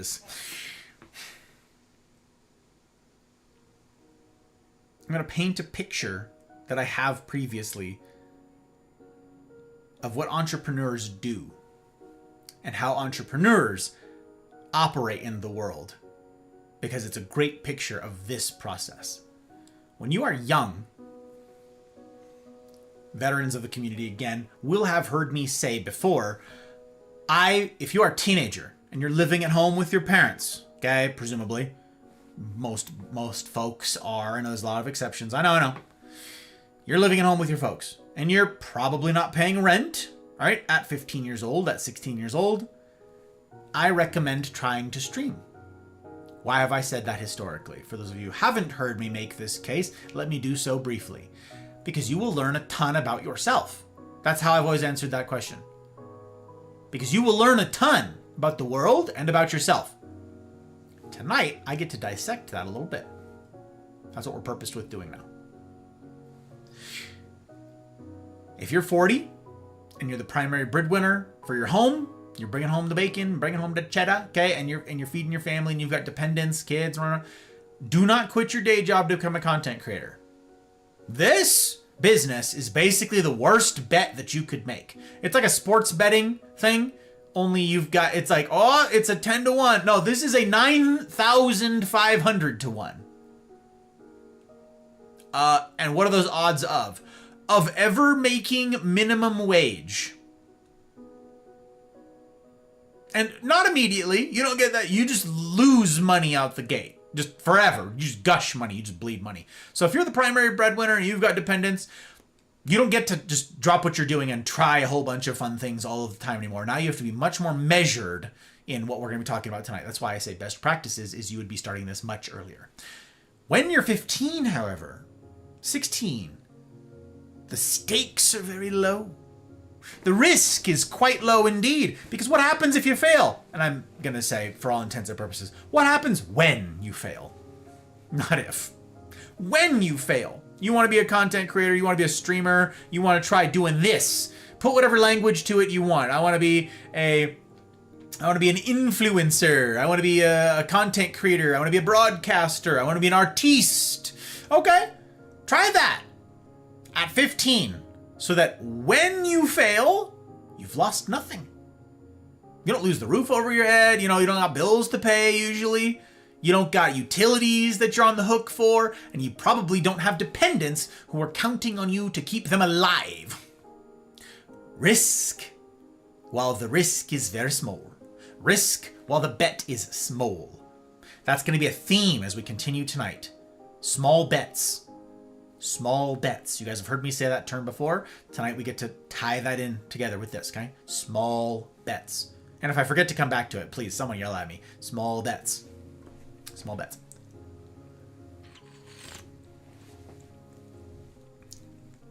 If you try to stream at 16 years old, you will immediately learn several things. One, this is not what you thought it was. First thing you run into is, oh, this ain't what I thought it was. This is not what I heard that it was. What does everybody hear that streaming is? What does everybody hear that being a YouTuber is? You play video games and you make money doing it, right? It's a lie. Now, you can make a couple dollars doing it, sure, but you will not make a paycheck doing it. You will not make like income to support your household doing it. Those who do are the far and away the exception. The exception. Those who have done a lot of legwork to get there. And how many of them, the people who make a paycheck, play video games and make money doing it? I'll bet you 95% of them would laugh at that question. There are very few who are just so freaking like savant like in their skill in a video game that they got no personality, they got no brand, they haven't done any real work, they haven't done any marketing, they haven't done any community building, they haven't done any edits, they haven't done anything on the business end of this, and boy, people just throw money at them because they're so frighteningly good at this video game that it's just like, shut up and take my money, how'd you do that? There are very few people like that in this world. Very few. Most people that you see who get paid to play video games are also part of orgs. There's esports type stuff, and now this is training, and now there's scheduling, and now there's brands and sponsorships and promos and all these hoops you gotta jump through. And then there's an editing team that does work with your stuff, and you've gotta do photo shoots and photo ops, and you're gonna be interviewed for this and that. They gotta shuttle you around to tournaments and whatever else. And yeah, you're gonna have to do some commercials, some cringe shilling. And all of that is very different than getting paid to play a video game. Exceedingly few people would say, yeah, all I do is play my game and I get paid money to do it.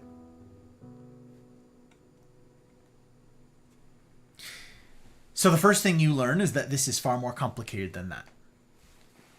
You will start out, like in all businesses, doing everything. I've mentioned this a couple times recently. When you start a business, you wear every single hat because it's just you.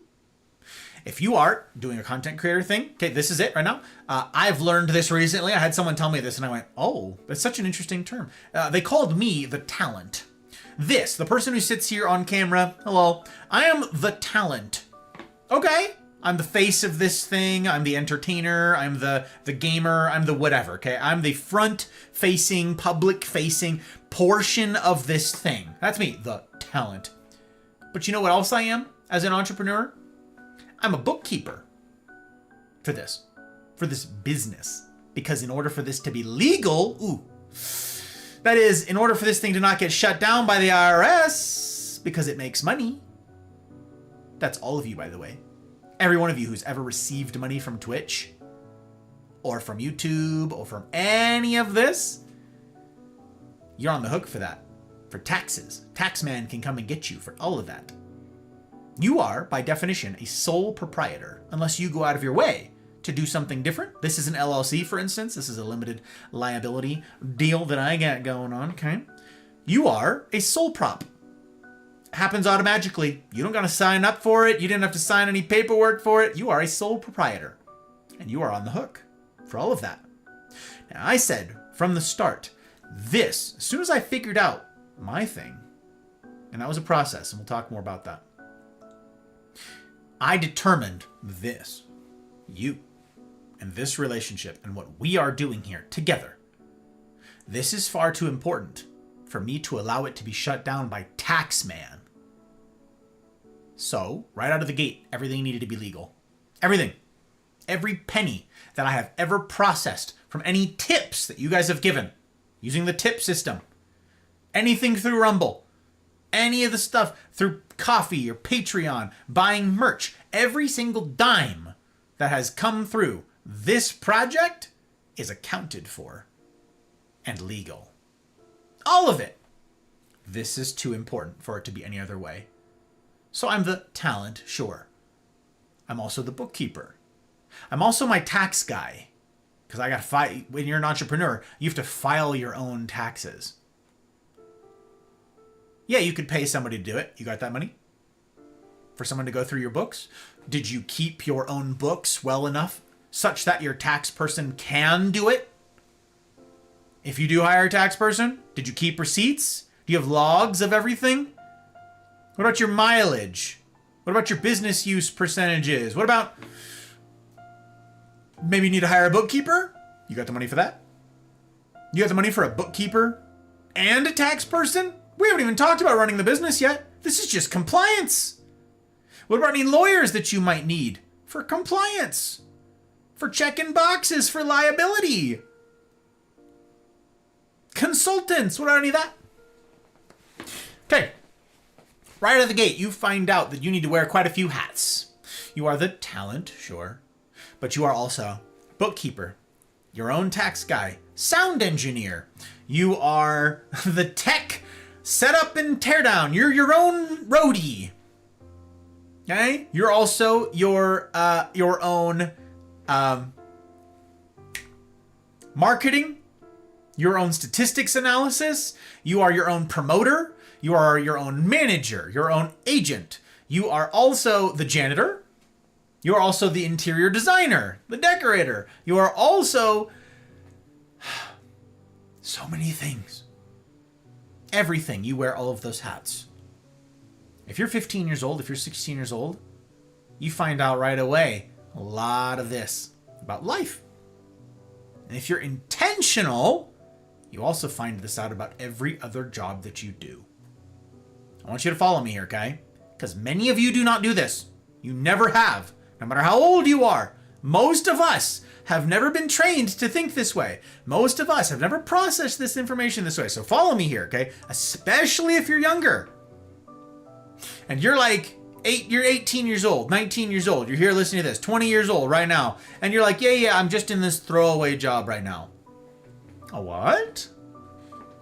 Yeah, I'm in just this placeholder job. I'm just doing this until?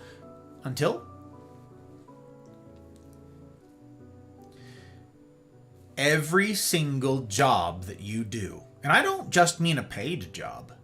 I mean every task that you do, every amount of work. I love this word. We misunderstand it. But every amount of work that you put your hand to is an opportunity to understand something about this world and your place in it. And insofar as you refuse to acknowledge this as this learning moment, you will list through life not having a one thing that you do, not having something that you pursue, not having something that you master, that you pour yourself into. So take this quite seriously indeed. I have a friend who's a good illustration of this. Says, joined college. His parents and everybody encouraged him to be an engineer when he was a teenager. Okay? Why? He didn't necessarily have a penchant for it or anything like that. I believe his dad was an engineer. Okay? No, his grandpa? Someone in his family was an engineer. And he was encouraged to pursue being an engineer. So, okay, he's going to go be an engineer. We met freshman year. He was a mechanical engineer, started out in mechanical engineering. Hooray. And immediately learned, oh, this is kind of gross. I don't like this. This is not very fun. This is not stimulating for me. I do not thrive in this environment. Not just the work is hard, very different. The work is hard. Sure, the work can be hard. This work is really hard, and I love it. Very different, okay? But said, this isn't for me. What does he mean? This isn't for me. we're going to come to the confluence of three things that need to be true for you to find your one thing. But he says, this isn't for me. Now, in that freshman semester, at like basically all universities, you need to take breadth requirements too. So like if you're starting your brand new first semester at university, you've got like 2 engineering courses in his case. The rest of your workload, class load, is like English 101, there's a math class thrown in there, humanities, like throwaway classes, breadth classes. Now, I do not endorse going to university for funsies, okay? I say today, especially, the cost of university is not worth it for this. But it's just for illustrative purposes. I'm using his story, okay, to show how this can be done as a method, approach, a way of thinking about this, okay? But I do not misunderstand me here. I do not endorse going to university for these purposes. Now, if you are in the STEM fields, and again, you have a very specific thing in mind, and you are certain that you want to pursue it, and it requires the piece of paper that only a university can provide, sure. That's it, though. That's it. Okay. In his breadth classes, my buddy took a business class. Just because he had like an elective class and he took a business course. So he went, ooh, maybe it's that. Maybe it's business. That was kind of interesting. Did a business 101 class and made some friends in there. And, oh, I don't want to do engineering. Oh, be a business major with us. Okay, maybe I'd be a business major. So he switched his major to business for second semester. All right, slightly different course. But at the beginning of university, yeah, okay, you haven't lost too much time at this point. So sure, you know what, business. Did a semester of business and went, also not for me. I don't think this is quite it. Okay, now we're going into sophomore year. Changed his major again because in his breadth classes, he had taken like some sort of education class. I don't remember exactly what it was. Okay, but I believe he like worked a summer job where he was doing stuff with kids. Okay, working with children. And so he's like, maybe I do education. That's interesting. So he switched his major to an education major and started learning about education. Hooray, cool. And then went, ooh, there's something in this. There's something in this for me. This isn't nothing. This isn't like the other stuff. There's something in here. This isn't quite it, but there's something in here. And over the course of the next year and a half, he refined that further down still so that he'd be working with special education. Kids with special needs. Difficult populations, either because of mental or physical or whatever setbacks in their learning, okay? Special needs, high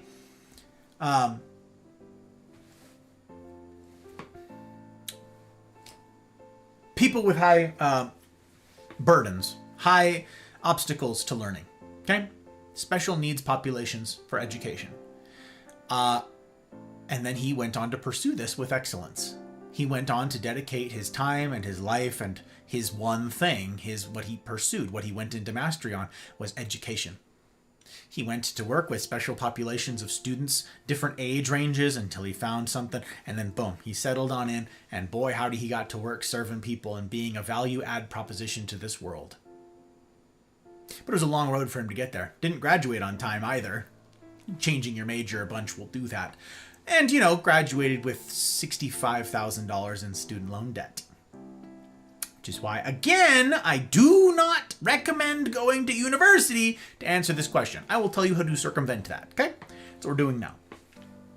The reason I highlight this, though, is because of a necessity in finding your one thing. And that is, ironically, I say, try a bunch of things. And why is this ironic?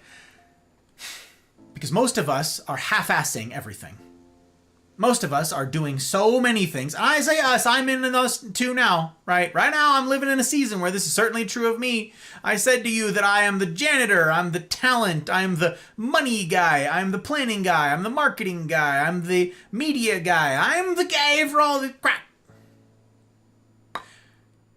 And the consequence of me doing all of those things is that I am not masterful at any of them. Do you see it? I'm this deep. I'm spread thin like butter across too much bread. That's me. I'm doing 50 different things at a mediocre level. Tell me it's not true. When was the last time I did something significant with the merch store around here? When was the last time I delivered Gus Talks like this? When was the last time that I had regular 3-a-week uploads on all the media type projects? When was the last time? I mean, we've had private conversations in the bonus calls with capos and above, but in particular with family and above, for a bunch of channel and community planning type things, looking into the future. What about this? Maybe we could do this, maybe we do that. I'm just looking through a list of that today. I was just looking through a list of notes that I've taken over the months, over the year, talking to these folks about prospects for the future of how I might serve you better here. Now, you guys don't have that list, but some of them will recall just how many good ideas have been brought up in there that I've written down, that I was enthusiastic about, that I was excited to bring to bear on this for your benefit. And many of them would go, yeah, none of those things ever happened. What you guys don't see is the bookkeeping, the taxes, the lawyers, the business planning, the financial planning, the compliance, the research. You guys don't see all of the unsexy stuff. What you see is the mediocre talent.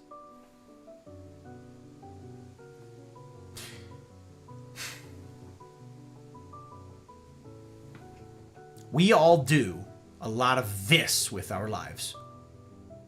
We do 50 different things, none of them masterfully. How do you find the purpose of tonight's talk? What thing you ought to hone in on? You say, I've got this job. Yeah, I've got this sort of career. I don't know, I work at this place, and yeah, it makes a paycheck. And I've got this side hustle over here. Oh, and I've got this relationship over here, this sort of serious relationship, and we'll see which direction it goes. And yeah, maybe someday kids, and I've got a dog, I've got a cat, I've got pets that I need to care for. All of you with birds out there, high-ass need birds. Yeah, I've got these things, and I have this hobby over here that I really wish I could do something with this. I got a friend in this community who has, incidentally, I've had a couple friends in life who've done this. That's odd. I didn't put together before that I have multiple of these. Folks who wanted to go pro in golfing and who've had a couple chances to do so, and maybe, well, wouldn't it be nice if I can 1, 2, 3, 4, and then they stream on the side, 6, 7, 8, 9, 10, 11, 12. How many different things in your life are, for all intents and purposes, a full-time job or part-time job? I want you to think about that for a second. I'm not going to move on. I'm going to give you a little bit of time to think about this. All those things that I just listed. You've got your 9 to 5, perhaps, your career. Maybe you've got a gig on the side that you do. Maybe you're a content creator on top of that. Maybe you've got a serious romantic relationship too. Whether you're just dating or you're engaged or you're married, okay? Maybe you've got kids. Maybe you've got a hobby that you would love for it to be something more than just a hobby. You got a pet or multiple pets. Do you have a home? A place that you live, that you're required to steward, that you're required to care for, that you need to fix, repair? How reliable is your car? If it's super reliable and you never have to think about it or whatever, that's not quite so much. But what if you have a car that's pretty unreliable and it requires your attention, it requires your care, it requires you to have to think about it ever? What about your body? What about your health? Diet, exercise, food prep, that's something. That's not nothing. What if you are, how many of you are part of some sort of organization? Maybe it's an HOA, a community committee of some kind. Maybe you have some sort of political committee that you're a part of, that you volunteer your time. Maybe you volunteer somewhere also. Maybe you're part of a church organization and you volunteer your time there. Any small group, community type, group type stuff that you're committed to, that you have an obligation to, or that you have committed your time to. How many full-time and part-time jobs do you have?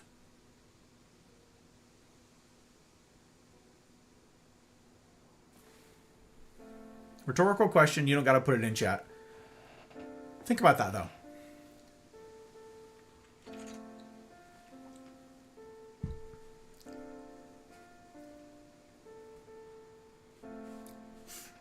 Follow-up question. How many of them would you describe yourself as masterful of? How many of those things that you just listed, those jobs, would you say you have mastered? Your romantic relationship? Your parenting? Having pets? How's the home that you're upkeeping? How's the body that you're upkeeping?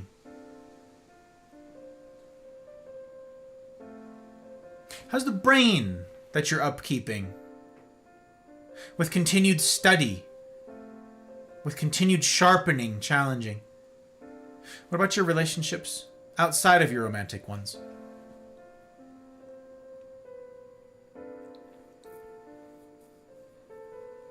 You guys have heard of the 10,000 hour rule, right? It's like a really well-known thing in the world of training, and it was done on violinists back in the day, long time ago. So most people have heard about this. It takes 10,000 hours of doing something in order for you to be a master at it. How many of you have put 10,000 hours into any one of those?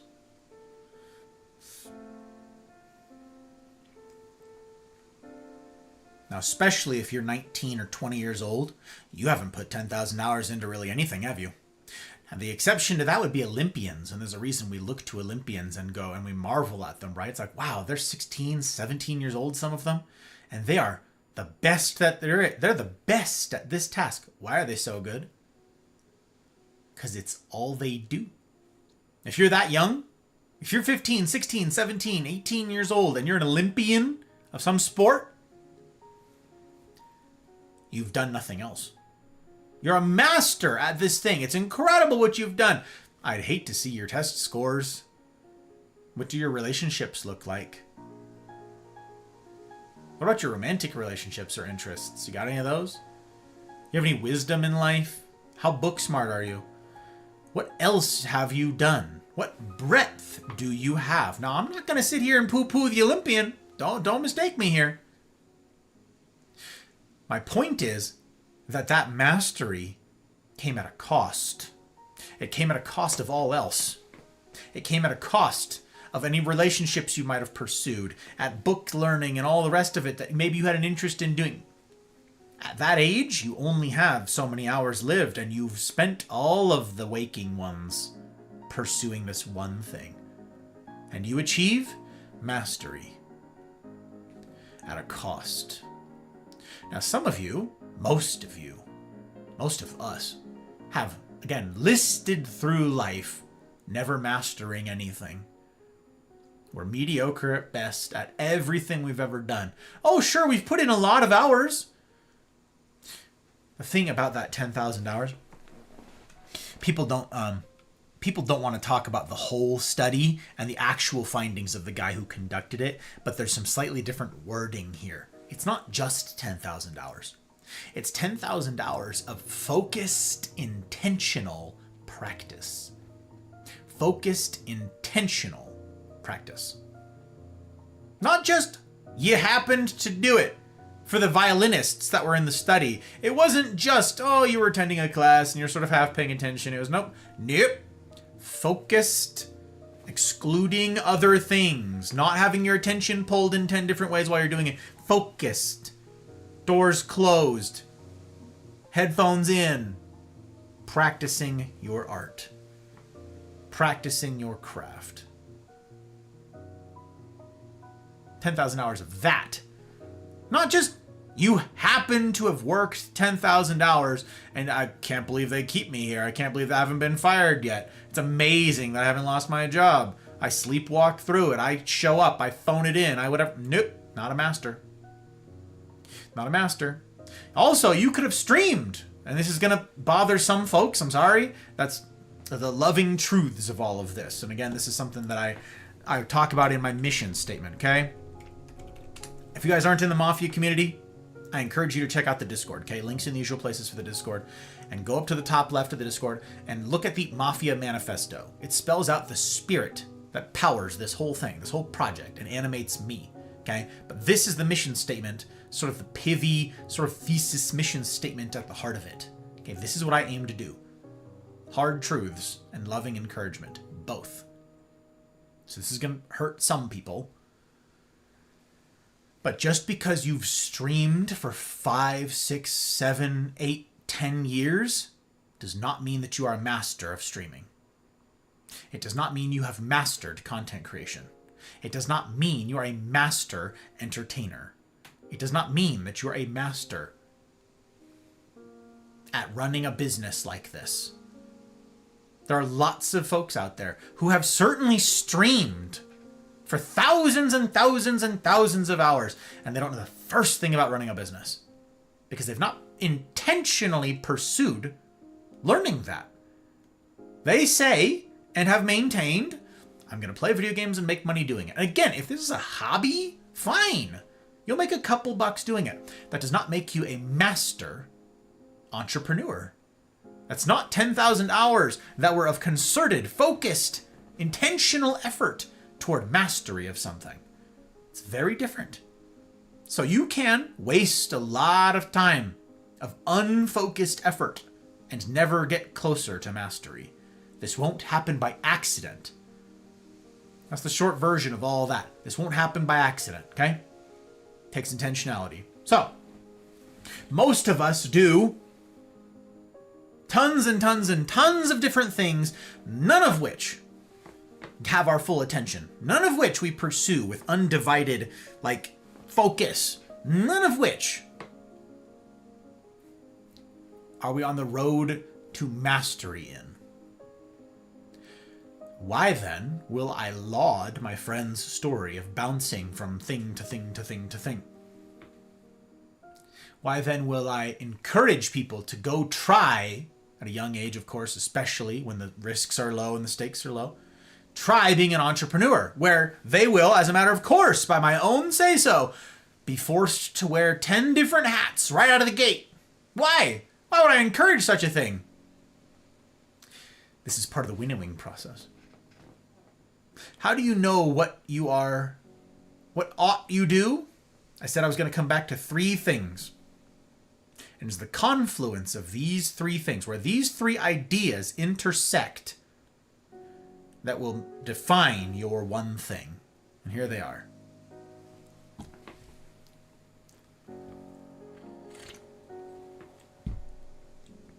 Number 1, what are you passionate about? And the word passion has a lot of baggage on it. Passion gets a bad rap from everybody, basically. There's people who love passion, and nothing less than saying it ought to be your sole driver will do. And there's people who say, screw your passions. It's about pragmatism and hard work. Kill your passions. I've read books from both camps my whole life, okay? I've heard a lot of people talk about this thing. Hang on. I said a confluence of 3 things. 1 is not sufficient. So, okay, bear with me. Number 1, what are you passionate about? That is, what animates you? Why will you stand up in the morning? Why will you get out of bed? What are you excited to go do? Of all those things I listed, I said I've got friends who hoped to maybe pursue golf professionally. They were excited about their craft. They were excited about golf. I know a lot of people who've done this with art. I know a lot of people who've done this with professional endeavors. And I myself do it for this. And serving you. What are you passionate about? What are you excited about? What gets you fired up? What are you interested in? What are you insatiably curious about? What do you, of your own volition, look into? What do you study when no one's forcing you to? What are you passionate about? That's number 1. Number 2, what you're wired for. Now, I don't mean passionate. I mean what you're capable of. I mean what you're good at. This could be natural talent. This could be talent that you're born with, okay? This could be an inclination. If you're born really tall and really springy, you might certainly be born for basketball, okay? Or picking apples. I don't know. What else do tall people do? I'm kidding. What are you built for? Hard example that I used on Wednesday with a crew that I was talking to about this is if you're born some sort of genetic defect of some kind and you're born in a wheelchair, right? You're passionate about basketball. You love sports ball. Hooray, basketball is your favorite. Are you born to play basketball? Are you capable? Number 2, are you wired for this? Are you built for this? You are not. You are not built to play professional basketball. You are not. Not in the sense that you're picturing. Not in the sense of being Kobe or Shaq or whomever else who can dunk on the 10-foot rim and all of that. Nope. Nope, you're not built for it. And this is the thing we struggle with. This is the hard truth that people don't hear most of the time. Okay? Kids get told, and it's part of the reason why Tyr and everybody else has PTSD from being asked this when you were a kid. You say, what are you going to be? You say, I don't know. Maybe you ask them. Maybe you're a teenager and you're asked this. What should I do? What do they respond? What do the adults always say when you're a teenager and you don't know what you want to do for your life? You say, what should I do with my life? I don't know. What ought I go do? What should I do? What do they always answer with? Every adult always says the same thing, especially in the last 20, 30 years. What do they say? You can be anything you want. You can be anything you want to be. Anything you set your mind to, right? Anything, if you focus and you set your eyes on it, right? And you focus, there's nothing you can't do. I know all of you millennials heard this. Millennials were like the first generation who really got this kind of pounded into their brain. You can be anything. There are no limits. You could be an astronaut. You could be an astrophysicist. You could be the president. Can you? Is that true? I don't mean, is that a nice sentiment? I don't mean, like, does hard work pay off? Those things are true. That's nice. That's very nice. You can be encouraging with this, sure. Yes, you can grow and you can focus up and you can improve in basically everything in life. Yeah, you can set your mind to it and you will grow. You will advance. You will move the needle on competency. Yes. Does that mean you can be whatever you want? You're that kid in a wheelchair and they say, be a professional basketball player. You can do it if you set your mind to it. Is that true? What if you don't have legs? It's a lie. It's a comforting thing, but it's a lie. And I think it would be far more loving, love and truth married. It'd be far more loving if the adults in the room, as it were, said, listen, you can't do everything. There's a whole bunch of stuff that you are not wired for, that you are not built for, that you are not now competent in. And by all accounts, you cannot obtain enough competency in. I'm going to return to the basketball thing in a minute, okay?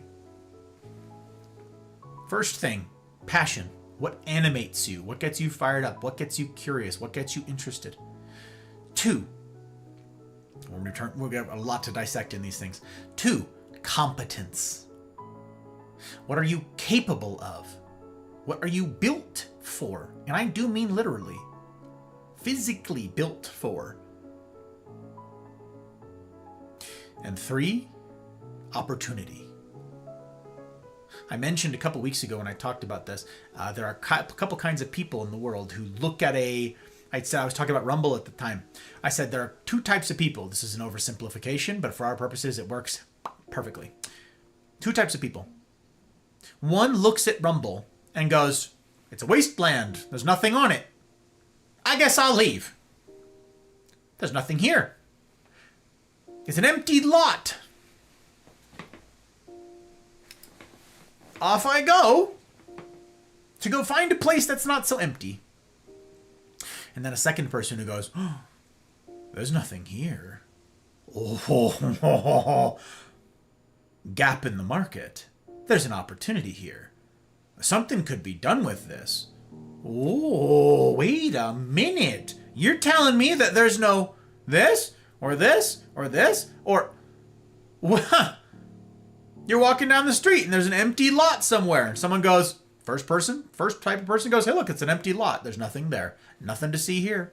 And the second person goes, this piece of land is undeveloped?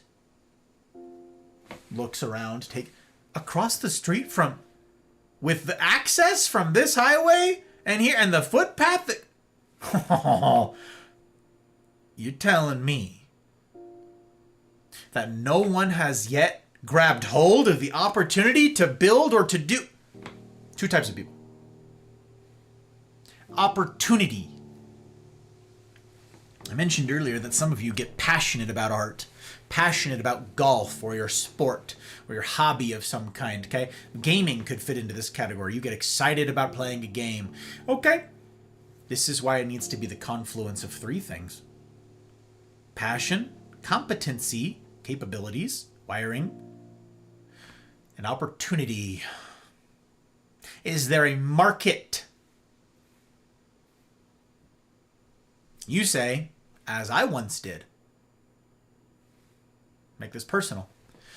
When I first began streaming, I like Apex. I'm good at Apex. I was reasonably good at Apex back then. Now I'm just a filthy casual. Don't get your hopes up, all you new folks.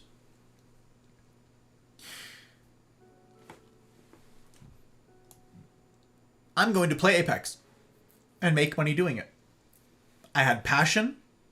I was competent and capable of getting good. Opportunity. Was there a gap in the market of people who were reasonably pretty competent and capable and passionate about Apex such that people wanted to pay money to see it? Is there an opportunity there? Was there a gap in the market and I was fulfilling that gap? There's a demand out there in the market. People are like, golly, I really wish I could watch someone who's mostly pretty good at Apex. I'd pay money to see someone who's most of the time decent at Apex. Ah, golly, if only someone would step up and do it.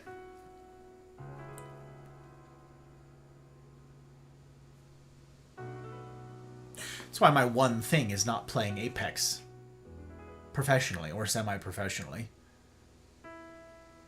There's no demand for it in the market.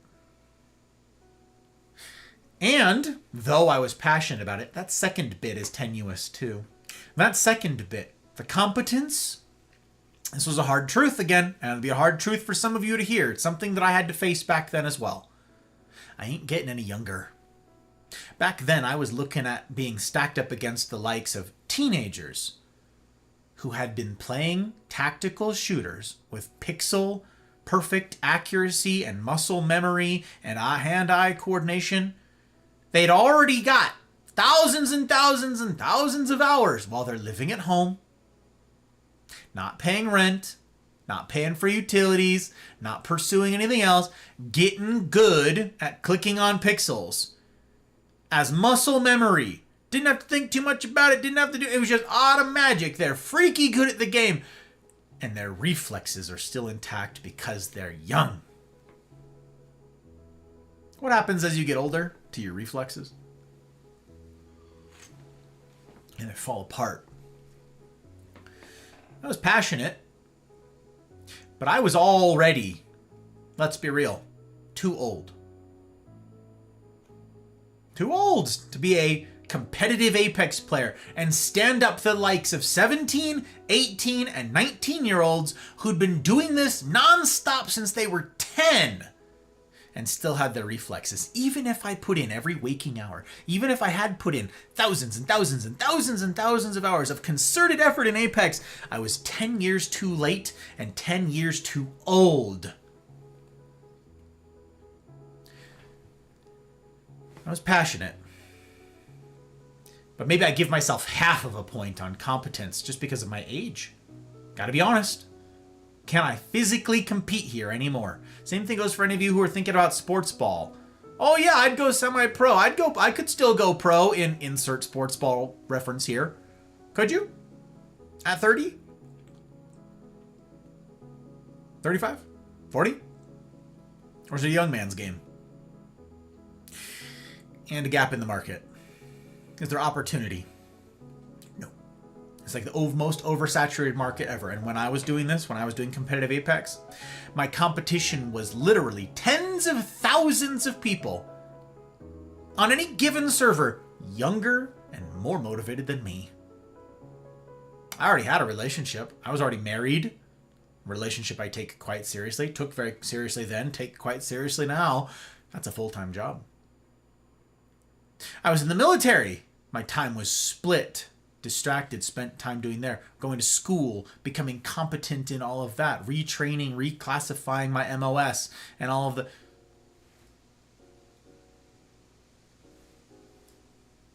other things, physical fitness, I had a lot of stuff going on. And yeah, we had a home, an apartment, gotta pay rent, gotta maintain the place, gotta be a good steward of that, my body, of all the, yep, a little teenager doesn't gotta do any of those things. Those little kids who survived on Hot Pockets and whatever else because they're made of Play-Doh and they barely need the nutrition to function. Skinny as a rail, not a pound of muscle on them. Living in their parents' basement. I was not going to be able to compete against them. You need these 3.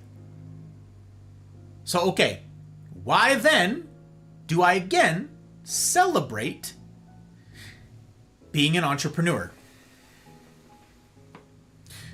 There's a phenomenon whereby most people who are passionate about their work do not know that they are passionate about that work right away. And I'm going to use myself as an example here, okay? When I started content creation, I was a competitive Apex player. To beat that dead horse, that's what I did. And I took all this very seriously and I said, I'm going to make it! And it's what I'm going to do. And very quickly, thankfully, I was brought face to face with the realities that I just shared with you. The realities, the truth. Not the, you can do it, you just need to believe. And be 15 years younger. But just believe! Okay. And I had to ask this question. And it's a question I've asked some of you before. For all of you who are content creators, this is an especially important question. It is a prescient question for you. What do you bring to this space that others do not? Now, I take that a step further by adding that third element to it. That others do not, hooray, but that someone else wants. That's the hard part of this. What someone else is willing to pay for. What someone else is willing to support you in. Not just what you're competent at or what you like, but what someone's willing to watch. But I'm going to set aside that for a second. Set aside the gap in a market, okay? We'll do just passions first. We'll narrow this down. So I'm not going to be a competitive Apex player long term. That's not going to work out. There are limitations in place. That's just the wall I run up against when I try that. Okay, what do I then bring? I had to ask myself this question, and so do you. I can play the game of Apex really well. Pretty well. Pretty consistently. How many other streamers can? All of them. How many are better? Many of them.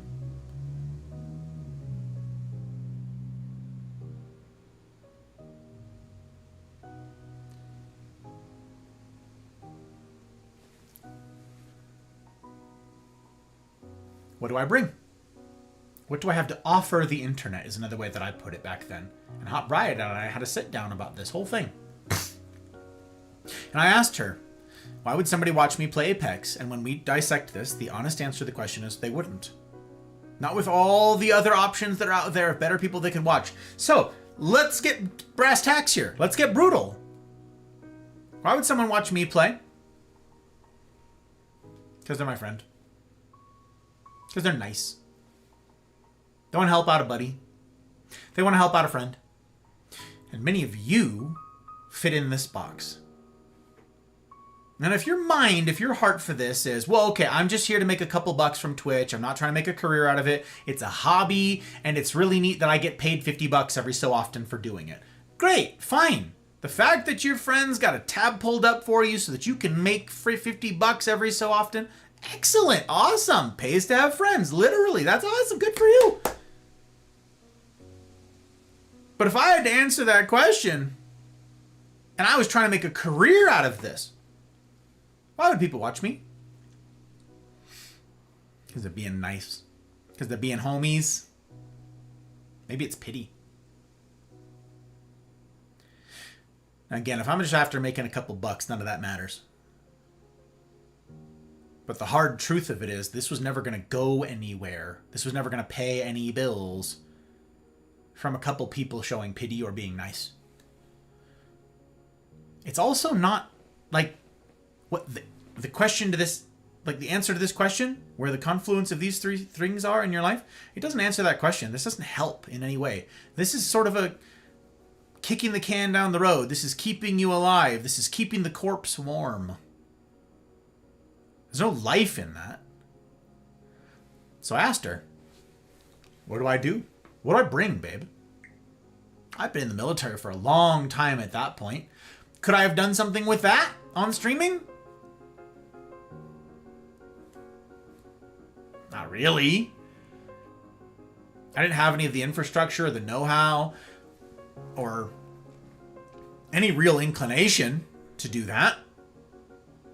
Maybe I could have been a content creator that did like gun stuff, but I'm not a gun nut. I'm not a gun enthusiast. I'm really, really, really good with I've said before, every single weapon system that is organic to the Marine Corps or that I have trained with. Every single one of them. I can hit any target. I am incredible with weapon systems. I am such a good shot. I'm not a hobbyist. I'm not passionate about it. It always annoyed me. Like, yeah, it was part of my job. It wasn't for fun. The same thing with swimming. I'm an expert level swimmer, okay? Like, I trained expert advanced swim qual all the time. It used to be called level 1, and then they changed it to beginner, intermediate, advanced. I did advanced, okay. But that was my job. So people were like, wow, you must really like swimming. No, I hate swimming. It annoys me. I don't like swimming. It's usually a lot of moving parts. It's a lot of logistics. You gotta, all right, is it salt water? Is it fresh water? Now you gotta shower afterwards. What clothes are you gonna wear? Did you bring a bathing suit? What about sunscreen? What about towel? This and that. Now there's sand. What if it's like, can you dive in there? What's down below? Can you see in the murky water? Should you be swimming in the murky water? Do you need to travel to go do this swimming thing? Do you have to maintain whatever it is you're swimming in, if it's a pool or whatever else it is? Nope. No thanks. I know people who are like, they say they're born into the water. They're a frog, right? They love it. Any chance that they can get to get into the water, they will take it. Oh, they love being in the water. They hate being out of the water. They're amphibious. Not me. Work. Could I have done something with the military on stream? No. It didn't fit that first one. Wasn't passionate about it. I said that I joined the Marine Corps for discipline and for a purpose. And yeah, I was a true believer in the Marine Corps, and I believed in its mission to do that. And it's a very effective fighting force, and by gosh, by golly, I gave a lot of my freaking life to the military. Because I believed in our mission, and I believed the stuff that we were doing was good, and we were being effective at helping people and serving people. Hooray, sure. None of that was the spirit why I did a lot of it. I was motivated, sure. To a point. Could I make a career? Content creation. Military. Nope. No passion there. And probably no capability. No know-how. So what do I bring? What do I bring to the internet? What can I use this platform for? That's a hard question to answer. So I said, well, maybe I do variety streaming. Hot Bride's like, you're funny. And I said, thanks. Okay. Could do some variety streaming. Could play other games. And I can maybe be an entertainer, I guess. While I'm playing other games, right? Sure. I could try to do that. Yeah. What about the Gus Talks? Back then, I talked to my mentors about this whole prospect. I talked to them about what this would look like and the logistics of it. And I had a couple people in my life say to me, who had the rapport to do so, who had earned the right to speak into my life, to talk about my blind spots, to talk about my competencies, to speak to those sorts of things, okay? And I asked them. I had earned relationships where this discussion was possible. Let's talk for another day. But incidentally, that's what we're doing in the rendezvous on Wednesdays. The Cosa Nostra rendezvous, the CNRs. We are day by day, week by week, earning that rapport with one another such that we have earned the right to speak into one another's lives in love. So I talked to those people in my life, who they were, and they said, Gus, you know a lot of stuff. Okay? Maybe you could share that. What? I don't know, like a life coach sort of thing. How the hell would I do that? I don't know. Is live streaming even any good for that? I don't know. How could you do this? I don't know. All those things. All those things that I attempted to do. All the while, I had no passion for any of it. Somewhere along the line, somewhere along this path, though, I figured out something. That this project that we're doing right now, that you are supporting right now with your bandwidth by being here right now, this isn't about me.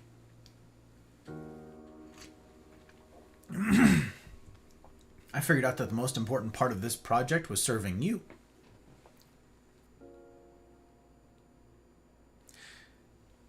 I figured out that the most important contribution that I could make to this is trying, not nailing it, disappointment, trying to serve you well. Gonna mess it up. Gonna be imperfect at it. Gonna try again. Gonna screw it up again. Gonna try it again. Gonna screw it up again. But gonna keep trying. Why? Because you're worth it. I figured that out along the path. I figured that out along the way. It sounds cliche, but again, if you had asked 5 years ago, hey Gus, what do you think about the idea of being a content creator? I would have laughed in your face. Because that not just is it implausible, because back then I didn't know the mechanics of this. I didn't know the numbers game of this. I didn't know the odds. I didn't know the risk. I didn't know what it entailed. I didn't know any of this. I didn't know any of that stuff. 5 years ago, though, if you'd said, Gus, what do you think about you being a creator? You being a broadcaster of some kind? You doing this? Describe some of what I get up to here. I would have said, that ain't me. Don't miss this.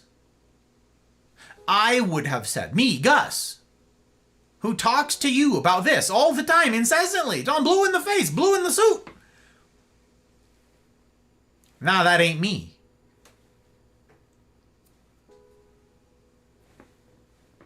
Am I competent and capable? I wasn't then. I can manage a couple things, and I can put my head down and learn stuff, sure. But no, I didn't have the capability then. Is there a gap in the market? There sure is. But I didn't have any passion for this. Because I didn't have any passion for you. And I don't mean that in an offensive way. I mean, I did not yet understand, as I said at tonight's outset, many of you don't understand your worth, your value, and why each of you are worth pouring out my life for. I didn't have that back then. I didn't get that yet.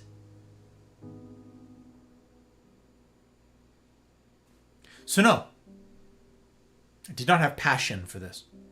It came along the way. I laud this entrepreneurial bit. Still, I want to go back to that example about basketball player too. I'm saying it to remind myself. I wear all these hats to start up this company, right? In the beginning, I said, well, I'm going to have to do video editing. I'm going to have to make content. I'm going to have to edit down videos. At the time, I was talking about Apex. I was talking about doing highlight reels, doing cool kid shorts and long form and whatever else, like playthroughs and matches, tournaments and all that stuff. I was trying to edit down that and make content out of it. And I had learned this principle of leadership from leading in the Marines, okay, is never ask anybody to do something that you're not willing to do yourself. And further, in a professional setting, outside of the, like, bro, you need to walk a mile in their shoes sort of thing, it doesn't make sense, from a business or financial point of view, to go to someone who does something that, for all intents and purposes for you, is magic, video editing, and say, hey, could you just figure this out? And incidentally, I talked to several people who've been editors, like, for years, and they've worked for all these clients, like, so professional editors. They've worked in the space, not just a hobbyist. They've had clients and they've done the work. And I asked a couple of them that I met about this, and they said, oh yeah, nobody thinks like that. They say they treat us like crap. They hand me a task. They give me a job, and they say, yeah, edit down this thing. And you say, hey, cool, send me the media. And they go download the VOD. It's on Twitch. Download the super highly compressed, distorted, terrible, archived VOD? Yeah, just go download that. Well, okay, what did you want me to do all this and that with it? Right, but you were playing copyrighted music the entire time. And that VOD includes a whole bunch of music in the background. How am I supposed to do anything? I don't know, Magic Man. That's your job. Figure it out. Is apparently something that editors in this world hear quite a lot. I don't know, Magic Man. You're the Magic Man. Figure it out, Magic Man. That's pretty shitty. And I said, I'm not going to do that. I'm not going to be that guy. I knew enough to say I'm not going to be that guy. So I got DaVinci, which was a daunting thing. I'm like, oh, crap. And I said, I need to start editing. For two reasons. Out of respect. One, never ask somebody to do something you're not willing to do yourself. And two, for competence. It means I could also speak the language. It means I could actually understand the plight, as it were, of an editor. And say, well, how would I want to be treated if I were an editor? So then I had to figure out how to split audio tracks a bunch of different ways so that the editor could go in and selectively alter things. Because it's not magic. It's freaking impossible to strip out all that stuff if it's one audio track. There is no figured out Magic Man. And then you can speak the language enough to know what limitations are as well. It's not, hey, make magic out of this. It's, okay, so I know that this video has a lot of limitations and I messed up this part and this part and this part. But I think if we mask this, we can change this thing. I can alter in this. We can communicate with an editor to achieve something actually like worth making. So I got DaVinci and I taught myself to edit. What a pain in the ass. There's another reason I did this. I said, and I talked about this with Hot Bride, we vocalized this. This was an out loud conversation that we had. I said, what if it turns out I love video editing? What if it turns out I'm good at it? And that I like it? What if I'm like over here trying to make Apex edits and stuff like that, right? And then I find out that I love this and that it's the best part of it. And then I've accidentally outsourced the best part of it. I've accidentally outsourced my favorite thing. What if that were true? So I ought to learn. I ought to try. Don't miss this. So I tried. I tried video editing to find out. I risked the time, the energy, the aggravation to learn, to see, to experiment. How much did it cost me? How much was this bet? What was the risk? I still had income from the military and from Hot Bride being in the military. We were a 2-household income. We were both working. Our bills were more or less paid for by doing military work. We weren't super worried about any of that stuff. And I could do this on the side. So the risks were minimal from a career and income point of view. What about time? Okay, where did the time have to come from? Gaming, chiefly, came from gaming. Some IRL, type stuff. Some lazy days. I stopped playing MMOs. Stopped doing any big game projects like that, any deep delvings. So the time did have to come from somewhere. Sure, so there was a time investment. What was the cost to me to get DaVinci, to start learning how to edit videos? DaVinci's free. I mean, there's the studio version that you can pay for, but even that's really cheap. But there's a free version of DaVinci for me to get my feet wet, for me to dip my toes in and learn and find out, is this something that I like? Do I like the methodical nature of it? Do I like the tedium? Do I like attention to detail? Do I like finding clever solutions that don't look like that? Do I like trying to bring a piece of art into the world that didn't previously exist? Do I like creating? Do I like curating? Do I like innovating? Do I like editing? The cost for me to find that out? Super low. The answer is no, turns out. I'm not super passionate about editing. I don't get fired up about editing. I do it, and I'm competent. I'm passable with editing now, and I can do a bunch of things. I'm capable, sure. It's of the second thing, I am now competent. I'm capable of doing this thing because I'm a learner, I'm a student. And I've got a pretty good work ethic, and I can put my head down and like beat my head against a wall for a while. So I am capable, yes. Am I wired for it? No. I don't think I'm creative enough. I'm not imaginative enough. Like a bunch of you are Imagineers, okay? A bunch of you are dreamers. A bunch of you have like visions of something, and you're like, I have a picture in my mind. Not me. I'm not romantic in that sense. I'm not creative in that sense. So many of you are. You're artistes. And I respect the hell out of those of you who have plied your passions toward some creative end. Buck was marveling at this yesterday, incidentally. That Minecraft thing, the Lord of the Rings Artcraft server, where they're recreating all of Middle-earth. Buck said when he was playing it, he went, "This gives me hope in people. That people could come together to achieve a creative end like this. Though it came at the cost of incredible toil and crazy dedication, it gives me hope that people were willing to apply themselves in this way." He didn't put it quite in those words, but that was the sentiment. That was the spirit. Yes, same. Twinsies. For you creatives out there. So I'm not built for it, but I'm capable enough. Is there a gap? Sure. There's a need for creatives. There's a need for editing and all that. Sure. Was I passionate about it? No. I found out that I did not have a crazy passion for the creativity or for the editing, but it cost me very little to find that out and to cross it off the list. So I return to the thesis here. I return to a notion. I invite you to consider this. Once upon a time, because of the way that the world was and the way that the economy worked and families worked and efficiency of things worked and survival looked, the prospects for all of that.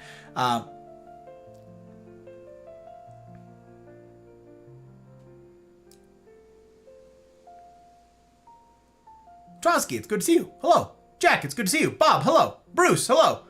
Fox, hello. I missed so many of you guys. Sorry.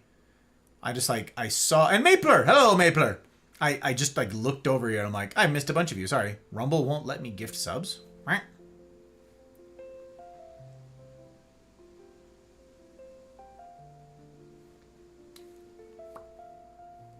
I changed nothing.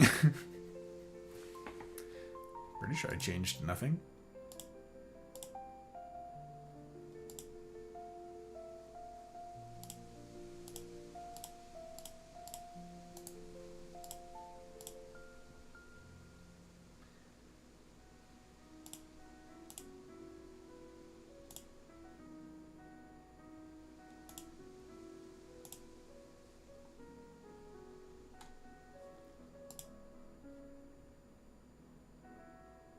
Public.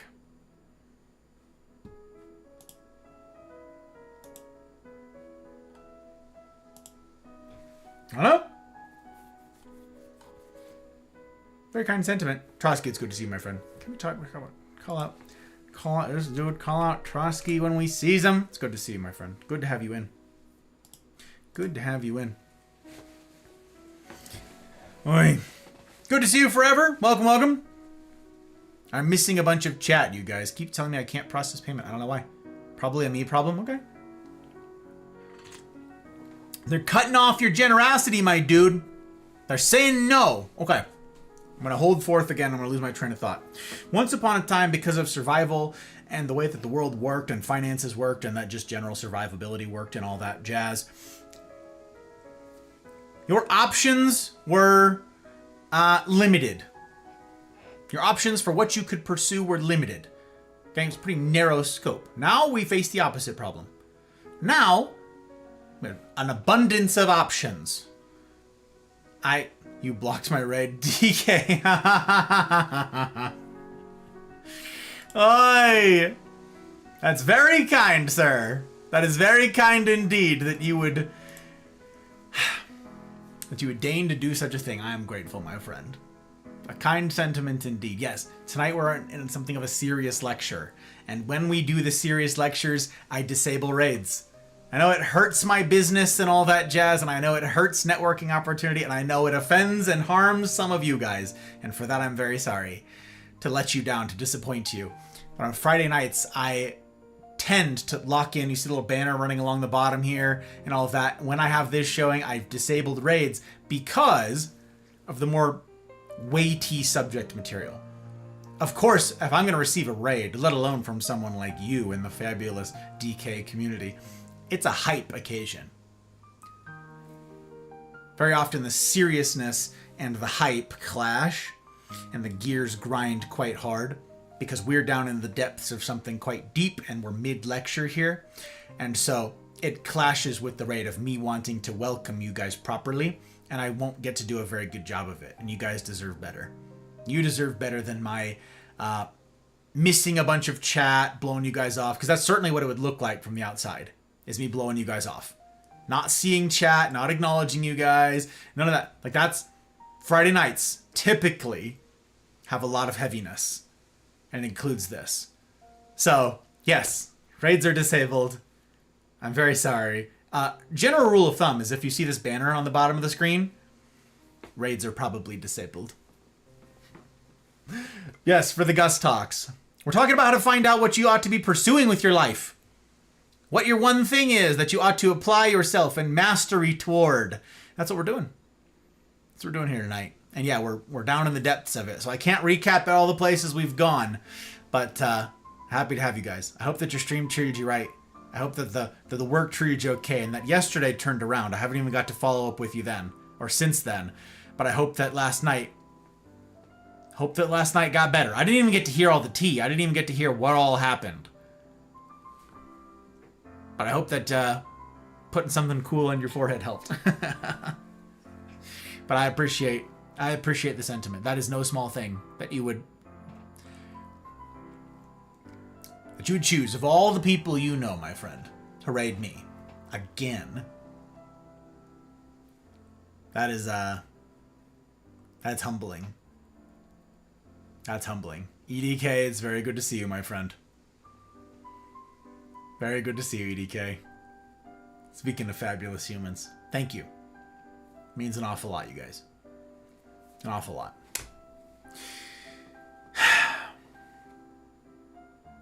Once upon a time, your options for what to do with your life were very limited. And they were limited by necessity, by class that you were born into, by the family that you were born into, all of that. Now, we have the opposite problem.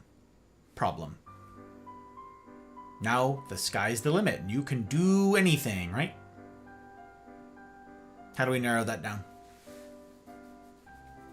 You're 18 years old and the world is your oyster. How? What will you choose? How do you choose? How do you narrow down those options? Last night ended up working out good. I was missing a piece. Oh, missing a piece for making cake donuts. But we found it. Oh, sick. Okay. A piece. For the mixer? You have to have a special mixer piece to make cake donuts? Interesting. I'm very sad. My baseball team just lost in a 15-inning baseball game. All right, I'm going to miss some chat, you guys. How do we narrow down all those options? By trying and failing. by trying lots of things. Gus, you said that it sucks because you do this much depth and you try the 15 different things and you're not mastering any of them because you're only this deep. You're doing a mediocre job with all of these. That is true, yes. How else will you find, though, what you're passionate about? What you're capable of? What you're competent in? Sure, there's a place here for people in your life who know you well enough and have earned that buy-in that they can speak into your life, that they can point out blind spots, that they can highlight competencies, right? Yes, there is a place for that. There definitely is. There is a place for people saying, you know what you'd be really good at? If you're 14, 15, 16 years old. Maybe you've got a parent who's invested, who's intentional about this, and they say, here's what I've watched you do, here's what I know you're capable of, right? That's all the extracurriculars when you're a little kid. I was talking to a couple members of the Mafia who've got kids this week about this, okay? And they're like, oh, kids in this sports ball sorts of thing, they're in this sort of thing over here, they're also in this kind of class over here, they're doing this little other thing over here, and I'm like, oh, that sounds like a lot of driving on your part. And they were like, it is. But this is very good. We have a trope, right, in this society about little kids doing every little thing. Oh, kid says, I want to learn the drums. Are they actually going to stick with drums? Maybe. How will you know? Unless you give them an opportunity to practice the drums. Oh, I want to be in a band. I want to play the guitar. Are they actually going to stick with the guitar? Maybe. Probably not. But maybe. I want to be a BMX rider. I want to be a competitive BMX rider. Are they actually going to be a competitive BMX rider? Probably not. But maybe. How will you know unless... Do you see it? So if you are intentional, you are exposing those kids to all manner of stimuli to see where they thrive. School is good for this purpose, whether it's public schooling or charter schooling, private schooling, homeschooling, whatever it is. You can say, all right, kid goes and does English and stuff like that, and they really have a knack for writing. Are they going to be a writer? Probably not, but maybe. They're really good in auto shop. Really good at working on cars and that. Okay, we're gonna work on cars now. Are they gonna go on to be a master mechanic? Probably not, but maybe. They're really good in the wood shop. They're really good at working with all the building and construction type stuff. Are they gonna go on to be a carpenter? Probably not, but maybe. All of these different things, a robotics class, a design class, a computer something engineering class, something. Through all of this, if you are intentional about it, and you are wise, and you are a good steward of all of this, as the adult in the room, and you say, we're going to, with like purposeful effort, find out what it is you're good at, kiddo, and what you're not, and what you're not. And all of it is success if we can find out answers to the questions. Hey, you're really bad at mechanical stuff. You're like really not mechanically inclined. Success. You just answered a question. What is this kid wired for? Not that. You just ruled it out. You just said, nope, that ain't it. You found something that's not it. Excellent. That's a win. That's a success. Congratulations. You got to listen to the kid play the recorder because they're going to want to play in the thing, and they're going to get a trumpet, and they're going to get in the band, and you got to put up with all the terrible noise until they find out, ooh, this ain't for me. Success! The world is your oyster. But how many things in the world are the confluence of those three things?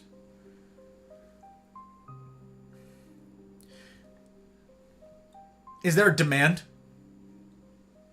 for trumpet players in the world? So you'd really have to be something. Really. Something. Creatively and talent, skill. You'd really have to do something remarkable in order to make it in a place where there's no demand, such that you can perhaps invent the demand. You can create the demand. That's a whole other level. Are they passionate about it? Find that out. Are they competent? Are they capable? Are they tone deaf? Maybe they can't understand, they can't read music, they can't put it together, they just cannot, they're not musically inclined. It's never going to happen. Excellent. You've ruled it out. The world is your oyster. Except for music. We learned that. Except for sports ball. We learned that. Except for martial arts. We learned that. You're not mechanically inclined in order to... Ruling out, closing doors. Good! Closing doors is the goal! Not opening doors. There's enough open doors. There's too many open doors. Your problem is not the open doors. Your problem is you've got too many open doors. You got to rein that in. You got to close doors. And if you're intentional about this in your parenting, of teenagers in particular, you can be on the lookout for what they're not good at. That way, when you've earned this rapport, and when you're asked down the line, hey, what should I do with my life? You could say, definitely not this, definitely not this, definitely not this, steer the hell clear of this, and you're not going to be a drummer. You know? In love, you can communicate, and it will be such a blessing, such a gift for you to narrow their focus. Because again, it is not a gift to say to a 17 or 18-year-old, you can be anything you want. Go out there and conquer. Sky's the limit. Not a gift. It's a curse. It's a curse. And I understand you're like, no, I want you to be boundless and I want you to be free to pursue what you... That is not what you've communicated, though. If you want them to thrive, as I want you each to thrive, you need to find this thing, this one thing, the confluence of three things. What are your passions? What animates you? What are you hyped about? What are you insatiably curious about? What do you get fired up in the pursuit and the study and the practice of? 2, what are you inclined to do? What are you built for? What are you wired for? What are you physically, mentally, emotionally capable of? If you don't have legs, you're not gonna dunk on a 10-foot rim. You're not gonna be a professional basketball player. There is some limit here. What are you actually built for? And 3, where is there a gap in the market? Is this something for which there is a demand that you can be the supply for? Those 3 things. So you say to a 17-year-old and 18-year-old, you can be anything you want. It's not the same as saying, okay, well, your interests are these. Correct me if I'm wrong. And you're really skilled at this and this and this and this, but definitely not this, this, and this. And there's no demand for this at all, so I don't think you ought to waste your time pursuing it. But this, you've got skill in, and there's a gap in the market, and that seems reasonable. The confluence of those 3 things, where those 3 things collide, is the answer to the question, what should you do with your life? What is your life for? What is your life worth? What is worth you pouring out your life for? Because that is exactly what you're doing. Why work for money is a lousy answer. You are exchanging one currency for another. You are exchanging your time, your most valuable currency, for USD, for euros, for whatever, kroner. That's it. You are trading one currency for another. Again, go look at the value talk. Type in !value if you want to go see a Gus talk from years ago about value, okay? Just punch that into chat, !value. You want to go listen to a talk, it's already chopped down, it's old, you can go dissect that thing, okay? Probably watch it on 1.25% speed, or 1.25 times speed, because I talked much slower then. So I communicated information much slower. I don't know, go give it a look.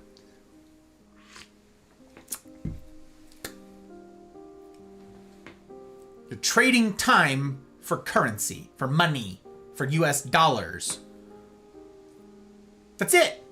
Why work for money? It's redundant. It's circular. When I ask you why work, I'm looking for the actual spirit behind the thing. What animates you? What have you decided? Have you discerned? You've widowed away all of these other things. You've said, not this, not this, not this.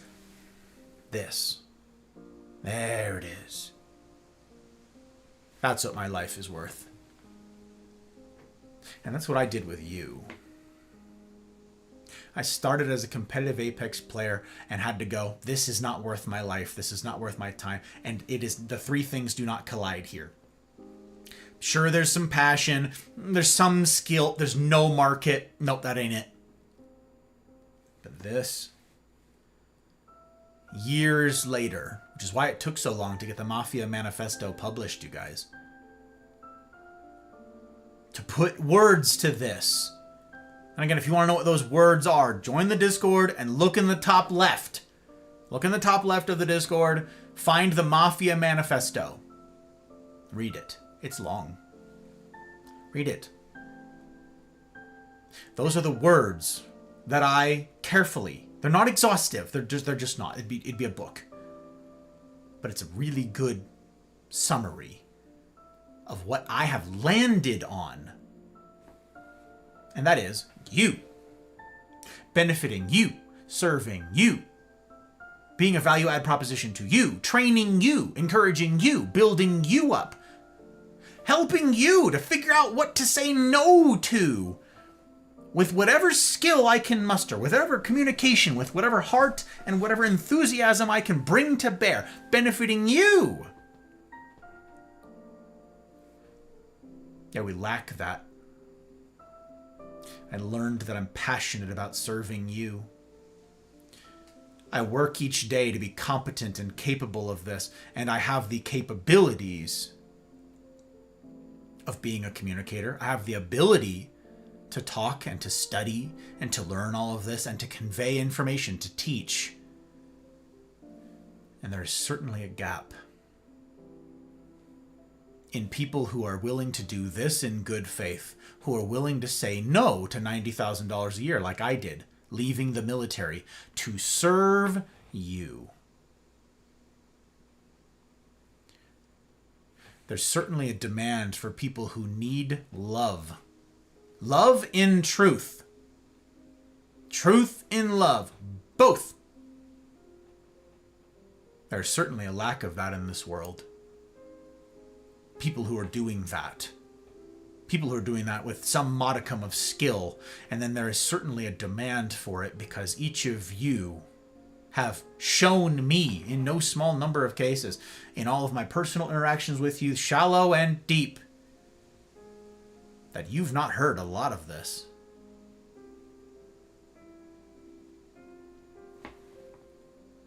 It took years for me to try a bunch of different things to land here. To land in this chair. To land in this tie. To land in this stream here tonight. It took years of trying, of experimenting, trial and error, failure, failure, failure, failure. Moderate success, tiny bit of success, an embarrassing little baby amount of success.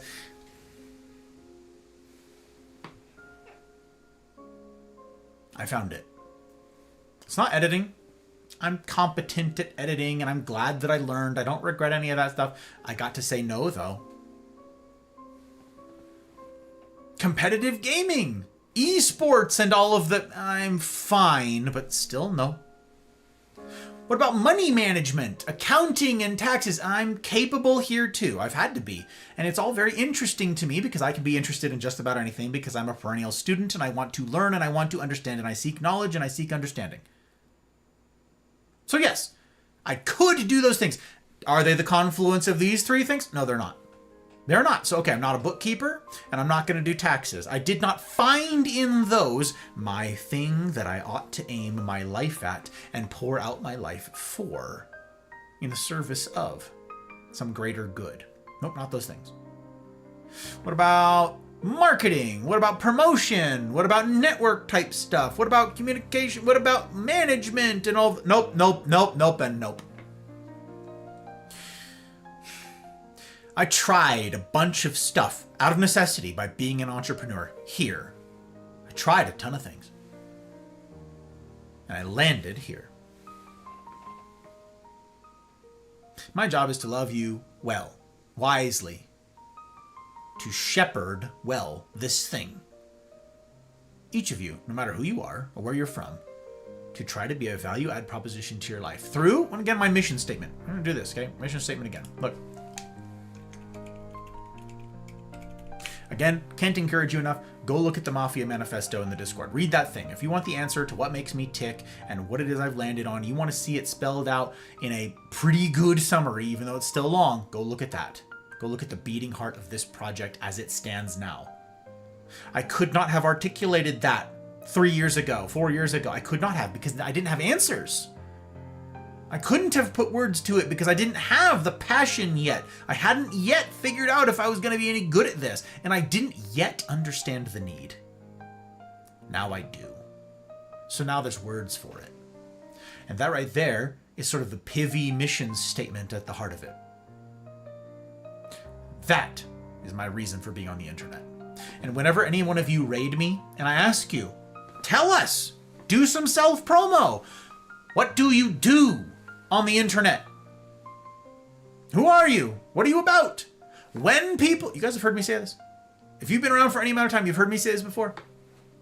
When people humor me and go do a proper real vibe check on you, raider, entertainer, creator, business owner, when they go look at you streaming, what will they find? That is, what are you purposed with? What do you do here? What do you bring to the internet? And I've gotten a bunch of different answers to that question over the years, right? People say, oh, I just play video games. I'm just some dude. I'm just some gal. I'm just hanging out. I want to make people laugh. Okay. Oh, cool. Hanging out with friends and playing video games. All right. Some people like DK. I run a business. I'm part of a business. I've been in this business for a long time. I have a mastery, sort of understanding of the mechanical actions and the art form and bringing it all together to do this task and the work. And I like to bring people along for the ride, and I want to invite them into this world and show them behind the scenes, something they may never see. Show them the behind the curtain and peel that back and all of the... Okay, cool. Neat. How many people don't have an answer to the question? Me? What do I do? The answer to that is, I was in that camp not so very long ago. Not so very long ago. And I've got a handful of you guys out there, different creators. When I go into your community or if I raid you, people say, Uno reverse, Gus. You always ask me. You always ask me, what do you do when people go look you do a vibe check? What do you do on the internet? Okay, Gus, what's your answer to the question? What is it? You go ahead. You try to answer that question on the fly. Put you on the spot. You in the hot seat. Let's go. Come on. What is it? I've usually answered with something silly.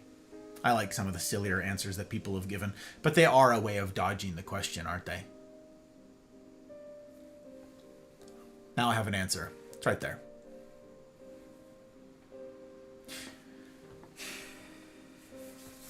At the bottom of that, I said, I'm going to take this upon myself, responsibility for modeling this. So let me take that a step further here. What does this look like lived out in my life so that you can see it?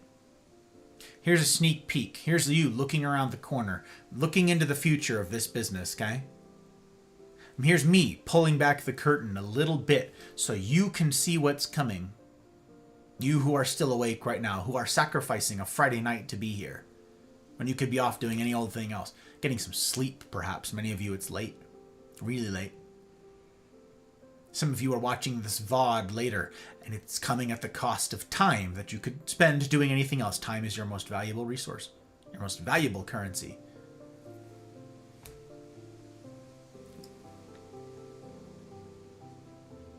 You who are here hearing my words, what will this look like in my life?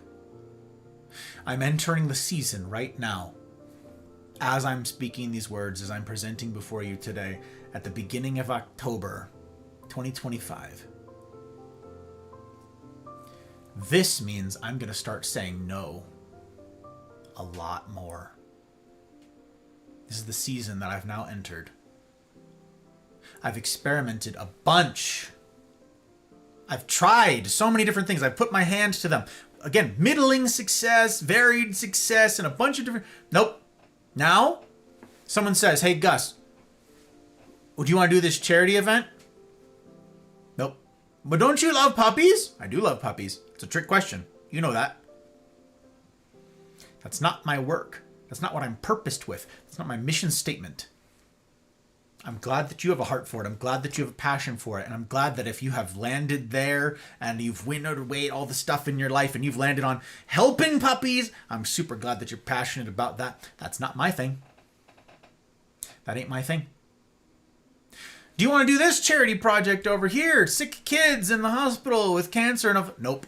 Well, don't you care about sick kids with cancer? I do. I do care about that. Another trick question. Stop trying to trip me up. But that is not my thing. Here's what I've had to learn, and I talked to a couple of you about this on Wednesday during the rendezvous. If you are not yet plugged in on Wednesdays and you are at all interested in trying this thing with fellow disappointments, reach out. Reach out to the admin. Reach out to the consulente in the Discord. They'll get you squared away. I said to a couple of you then,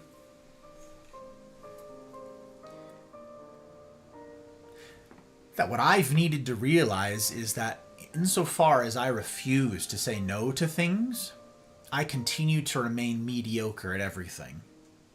And when I say yes to something that is not part of this, when someone asks me, hey, will you do this thing? Sure, that's nice. That's important. I'll do that. I'll spend half an hour on that. I'll spend an hour on that. Yeah, I'll volunteer my time to go do this thing.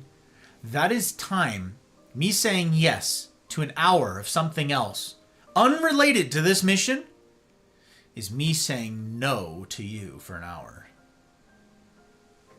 Because every time you say yes to something, you are saying, necessarily, because physics and time-space continuum and all that jazz, every single time you say yes to something, you are saying no to everything else. It's the way that works. When you leave. If this is a question about something to do with raids and all that, I am not going to be streaming for very long, Cakes, and my raids are disabled. But aren't you streaming? My raids are disabled. The banner's running. If that was the question, I'm very grateful. That's very kind. And to everybody in chat I've missed, I apologize. It's pretty typical of Friday nights when we're in the heaviness.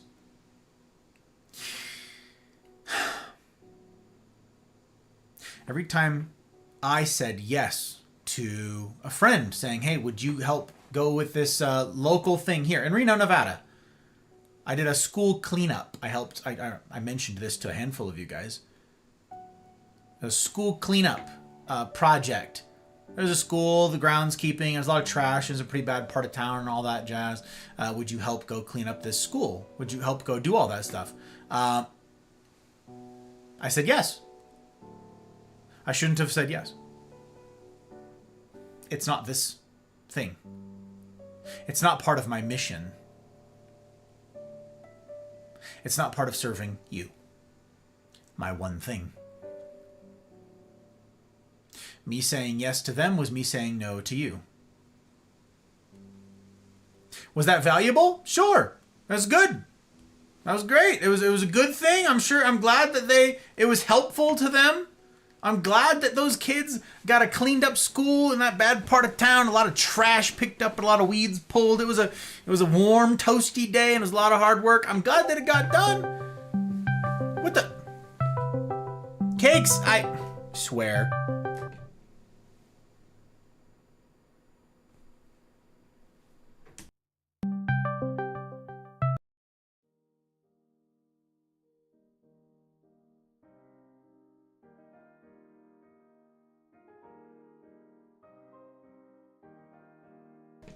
Cakes, you can't start a call when I'm streaming. Hello? Police? What? What are you doing, troublemaker? I'm lecturing! Troublemaker. I can see you over there being sassy. Oh, I can see you over there. I'm not even going to unmute you. And I know.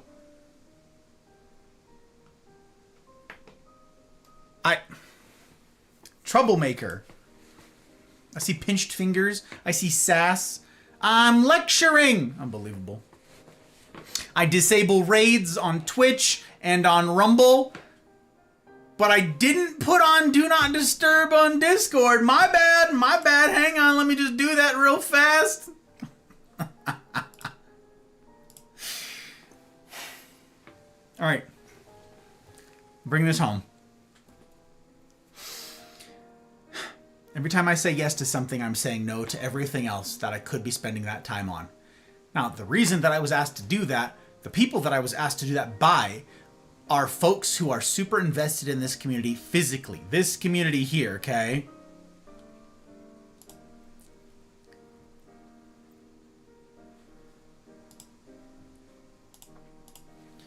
They have a heart. They have a passion for the stuff that was going on in that school, okay? They have a passion for the kids in that neighborhood. Some of them, their kids attended that school in that neighborhood. And they said, we want to serve this community. They had a heart for it, they had a mind for it, and they had the means, and that was an easy yes for them. That fit within their calling, that fit within their mission. It didn't fit mine. Now, I thought I was being nice. I think this every time. I had someone who's not really a part of the mafia, not really involved in this project, haven't seen them really in years. And they showed up and asked a pretty tough question. They DM'd me a pretty tough question. That was a good... I could answer the question competently. There was certainly a need for it. It was a really good question that deserved a really good answer. That person got 30 minutes of my time in writing out a thoughtful response to what they said in the DMs. And I haven't heard from them since. They're not plugged in. They just took that information off and wherever else they went with it. Was I helpful? I hope so. I think so. Was that good for them? Yes. But that 30 minutes means I wasn't editing or creating or writing for all of you. I am entering my season right now of no. I am in my season right now of starting to outsource, of starting to spread load. And this means a ton of time and a ton of effort of me figuring out this is my thing. Hey, is this thing required for being an entrepreneur and running a business? It sure is. How do I get someone else to do this? How can I hire someone else to do this? DK asked, hey, can I get a job? I am hiring people to do the things that I am not built for. I am indeed hiring to outsource this person and this person and this person. I am indeed offloading these things. Why? Because I am now, for the first time in years of doing this, now that I have answered the question, what am I here for? What is my time worth? I finally have an answer. And now I'm going to pour myself into that. Now I am going to aim at that, and I'm going to chase mastery of this thing in pursuit of serving you. Which means everything that is not this narrow, I need to start excluding. I need to start saying no to all kinds of things. I need to start saying no a lot. And that's going to hurt people.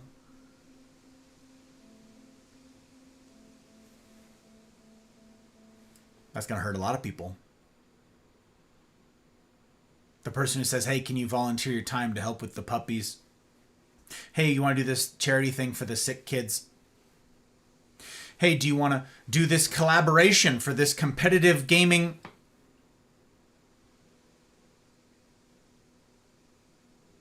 Unless I can find a really good justification, unless I can get real good, real solid answer of why doing X benefits you. The answer is no. How many of you are laser focused like that? How many of you have this question answered?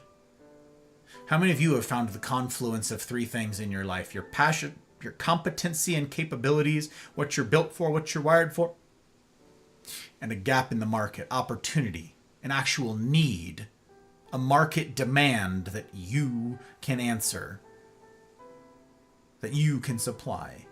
How many of you have this thing answered and then have a laser focus and say, that's my one thing? That's what I want for you.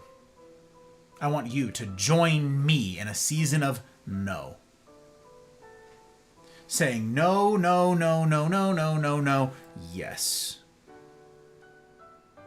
And then chase it. So many of you guys, I've lamented about this before. I've remarked about this before many times. I go to people's streams, they say, how are you? And I say, working, busy. And they go, oh, I'm so sorry. I hope your work goes quickly. I hope that it's over soon. Oh, but we are almost at the weekend. Hopefully you get to relax. I don't want to relax. I don't want to chill. I don't want to vibe. I want to work. I want to do this. I work 80 hours a week. Oh, you poor thing. Me, poor thing? No. Absolutely not, poor thing. Absolutely not. Hot Bride asks me still from time to time, because she's just waiting for me to change my mind on a couple things. She's like, is there anything, like you have some time to breathe a little bit? Is there something you would like to do? And my answer is work. And it's sort of like a wink nod thing now where she asks and she knows what my answer is going to be. Hey, do you want to go somewhere? Where would you like to sit all day? Right here. If you had your druthers, where would you go? What would you do? I would park my happy ass right here, and I would work from the moment I woke up until the moment I go to sleep. I would work 16, 17 hours right here. Because you here right now, you listening to my words right now, you are my one thing. Me being a value add proposition to your life is my one thing. Full stop. And I am fired up about this. I am animated about this. And I am willing to put my life into it. You.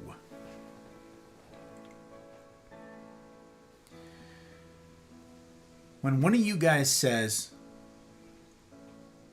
Gus, I feel like a burden to you.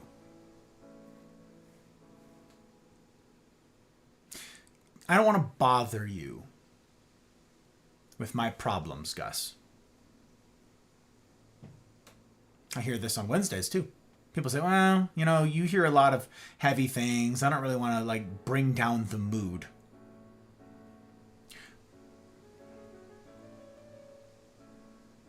At the beginning of 2025, I did a series of talks about what this wasn't.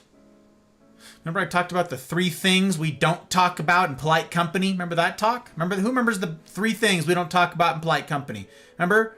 Politics, religion, sex, politics, religion, money. Remember I asked all of you, I polled the entire community blind, and I said, everybody punch in your answers, type, and then wait, right? We're not going to hit submit. We're all going to sit there and we're going to wait.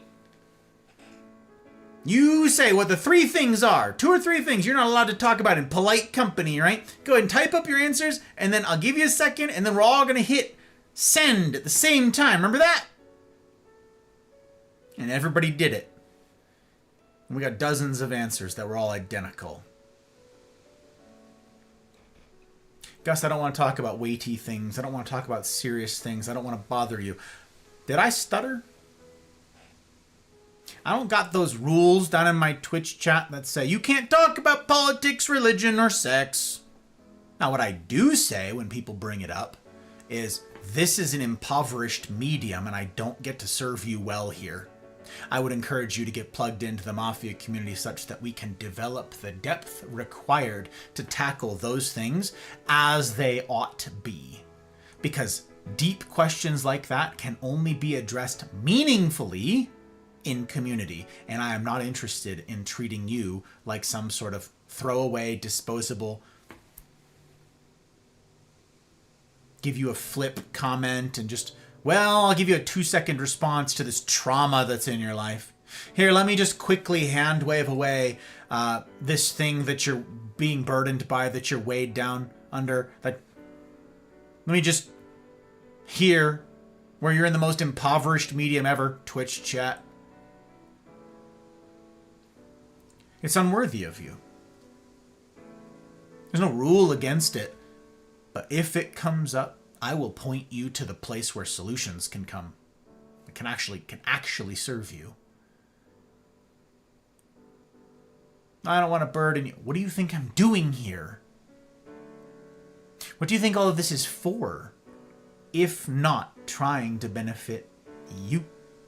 You who are willing to risk this. You who are willing to try hard mode. You who are willing to sacrifice to see this need served in the world today.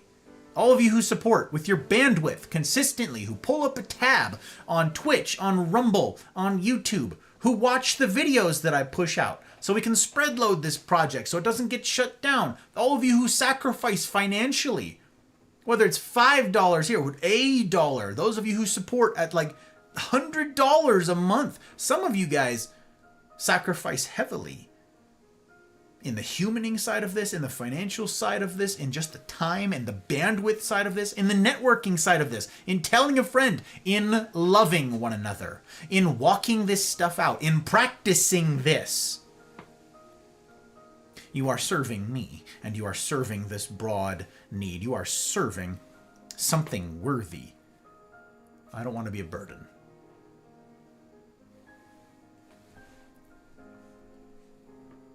I am not here to smoke and joke all day. I believe that the real relationships involve the silly and the serious. Yes, there will be lots of levity. Tons of mirth. There must be. But I am not going to be the one to say, and I never have, good vibes only. Positive mood only. Gotta be happy, gotta be a smile. No serious, no heavy, nothing, no trauma, no weighty topics, no in-depth, no. We're just here for the lulz and the trolls. That's not my one thing. That ain't it. That ain't it.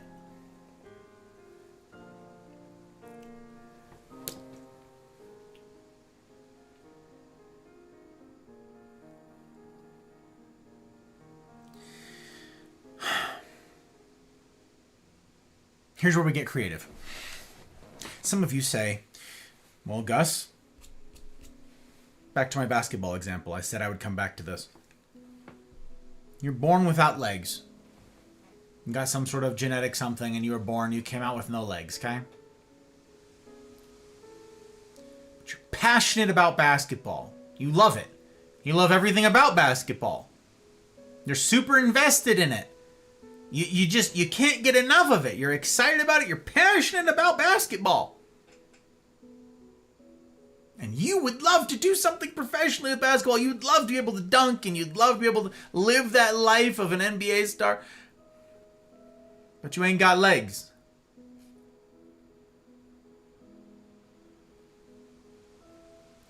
Many, many, many, many people will stop here and go, oh well, guess my life's over.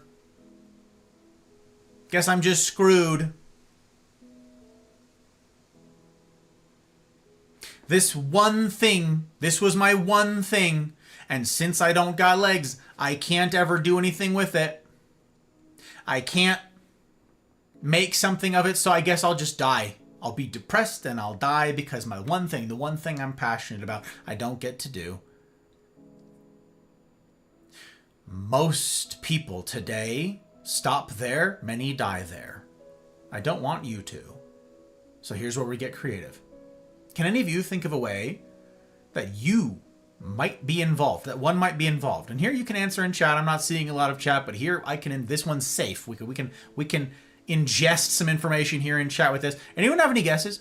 If you don't got legs, okay, but you are passionate about basketball, you love basketball, how might you Bring your passion to bear in the world of basketball that doesn't involve you dunking on a 10-foot rim. How might you get your life's passion here? How might you marry these ideas? How might you? You're in a wheelchair? How might you play? Coach. Oh, okay. Good coach. Interesting. Maybe you know a bunch of stuff about it. Maybe you know a ton of things about the art, the technique of it. Sure, you've done all the plays and the study, and you could impart that on others. Sure. Scouting, looking for talent, same thing. You know what to look for. You know who's got it and who doesn't. Sure. Front office. Who's seen The Sandlot? Who's seen The Sandlot? Show of hands. Show of hands. Who's seen The Sandlot? Come on. Put them up. Put them in chat. Something in chat. Let me know you've seen The Sandlot. Let's go. I want to see. I want to see them. I've seen The Sandlot. In The Sandlot, our main character... Soaps, it's good to see you. Anybody else I've missed in chat, I apologize. I know I've missed a bunch of chat. It's good to see you. In The Sandlot, our main character, okay, isn't incredible at baseball. Benny was. Benny the Jet, right? He was excellent. He was gifted. He was something else at baseball, right? He was going places. He was gonna go pro. What about our main character? He's also passionate about baseball. Loved it. Oh, super excited about it. Oh, it was such an important part of his life and his friendships and his development. How did he end up? What did he do? Why could not raid? I told you why raid. Look, the banner's running. Raids are disabled. Cakes. It's a lecture. It's a serious lecture. No raid. I am grateful for the sentiment, but I told you Friday raids are no on. Unbelievable.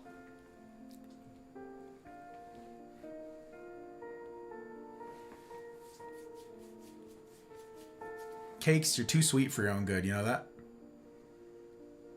You know that? You're too nice to me.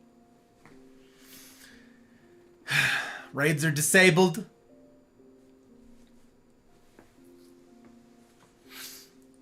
Our main character in The Sandlot went on to be a sports announcer. He went on to be a baseball announcer. He sat up in the box and called the play-by-play. He sat up in there and lived his dream of being in professional baseball and being in the world of baseball. He lived his passion and he brought that passion to others. Though he was not on the field playing. Do you see it? There are so many ways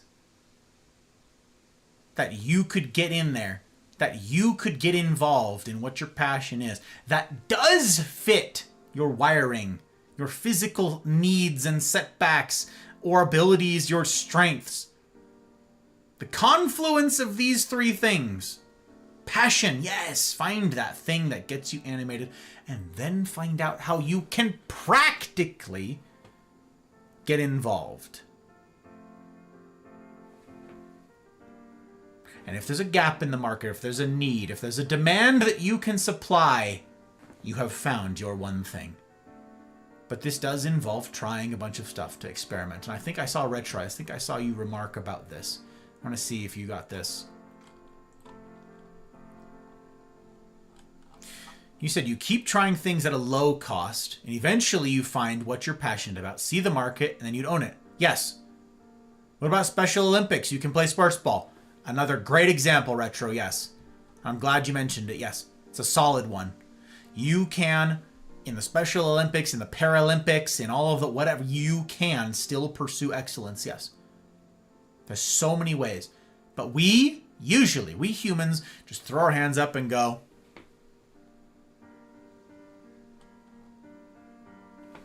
oh well, there goes my one thing. Oh well. Oh well. Guess I'll die. And then many do. Don't die. Be in community for this. Be in community where you can process this, where you can find a way to say, here's what I'm passionate about, but I don't know what to do with it. If you've got people around you who've earned rapport with you, buy-in, and your respect, whose word you can trust, and that you know that they're there for your good and for your benefit and your growth and your well-being, they might be able to help you with this. Now, we've just done an intellectual exercise of what creative ways might you get into this sports ball business, right? Do that with the people in your life. How many of you, serious question, how many of you have turned to someone in your life that you trust, if you have someone that you trust, and said, what do you think I'm good at? It's a simple question. How many of you have asked it? How many of us have, one, put in the prerequisite time to build a community like that, to build relationships like that, such that someone knows you well enough that they could answer the question meaningfully and not just, I don't know, I just met you. How many of you have done the homework, have done the legwork to get into that kind of relationship where that's possible, and then asked, hey, what do you think I'm good at? Don't just blow smoke. Don't just flatter. I'm not looking for validation and empty flattery here. I'm looking for real. I'm looking for legit. What am I competent at? And an equally valid question, a very good question, is what am I bad at? What aren't I good at? What do I do that you're like, dude, this is your time. You shouldn't spend your time here.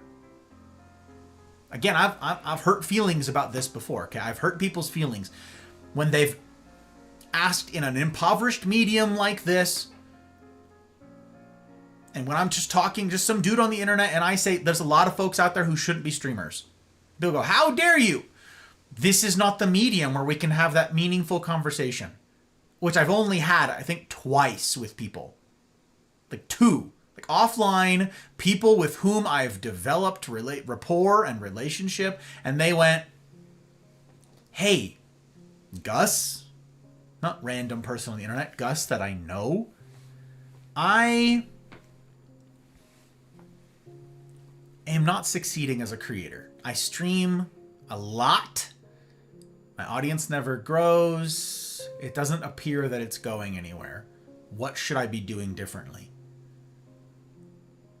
And then if I want to be extra careful and extra conscientious, I can ask, are you absolutely committed to continuing in content creation? Are you absolutely like sold on this? Or are you looking for like constructive, real feedback here? And if it's the latter, only twice have I been able to say to somebody, you should not be a creator. This is, you're not entertaining. Time is the most valuable currency that anyone here has, that anyone on the internet has. And them choosing to spend like it's money, like you've got a finite amount in your wallet and you're shelling it out and you don't know where the bottom is. Finite amount of hours of time. Why would they exchange their most valuable currency to spend watching you? And if your question is, their answer will be the same. I guess I don't. We go right back to, maybe they'll do it out of pity. Maybe they're your friend and they want to help you out a little bit. Maybe they're validating you, trying to validate you, but really it's enabling you. Or maybe if you're really clear about this, and I have a couple people in the Mafia, wider Mafia community who do stream, and they're very clear about this. They say, I'm not trying to make it. I've got a day job. I've got other things that I'm doing with my life, guys. But I like streaming the games that I'm going to play with. I'm going to play anyways. I play with some buddies. I got a couple buddies who watch, and I make a little check from Twitch every so often. Great. Fine. Excellent. Wonderful. Do it.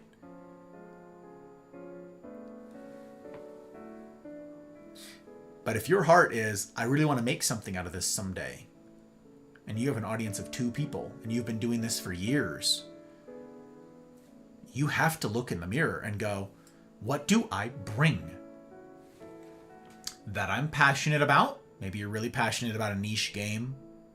That I'm competent in. Maybe you're really competent at that niche game.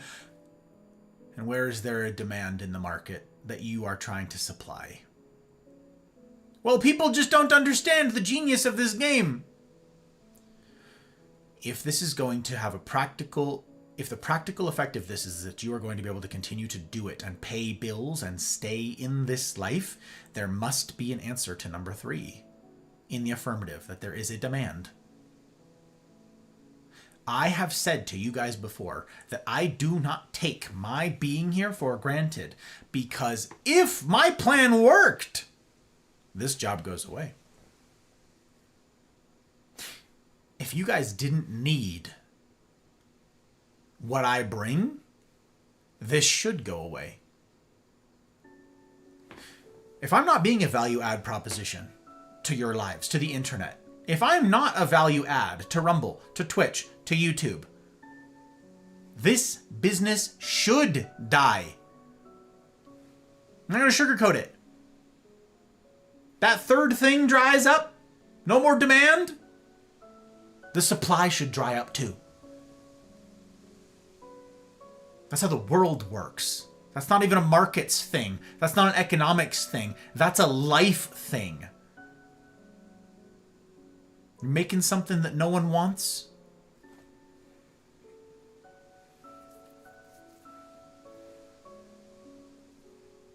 I was talking to another friend about this recently. I said,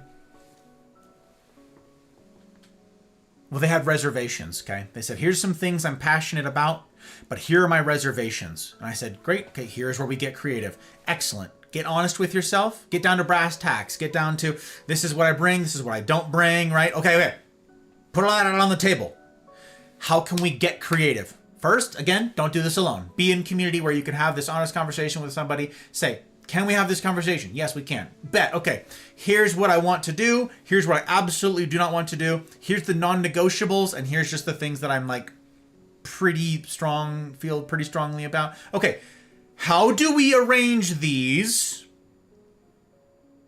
such that I can do this and live this well?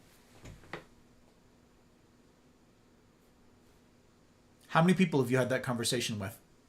How many people have you asked that of, and how many people have you helped answer when they've asked it of you? How many of us have had these conversations? I have. I've had a lot of these conversations in my life. I've asked people. I've had to strip it all away, strip away my pride, not just here to get my ego stroked or someone to blow smoke. I needed to talk to people who knew my blind spots and who I trusted to speak to them meaningfully. And then I needed to humble my dumb ass. Because a lot of people will ask this question in bad faith. Hey, will you validate me and my decisions? Sure, man. This takes humility. It takes humility for you to go, hey, I don't know everything. I don't see everything. I don't understand everything. Hey, you with your unique vantage point in my life, do you see something I don't? Yeah, I do.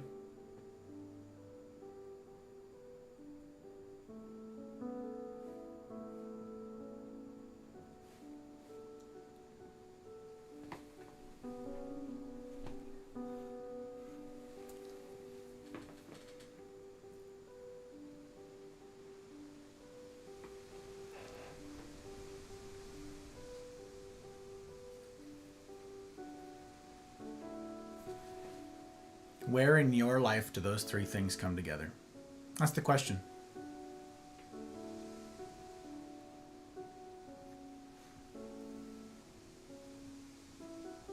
You work somewhere and you say, it's just some throwaway job. You will always remain a throwaway job until you get these sorts of questions answered.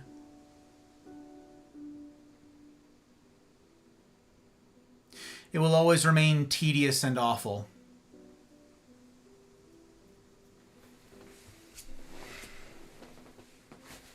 What you do with your time, what you do with your life, will remain tedium until you get these questions answered.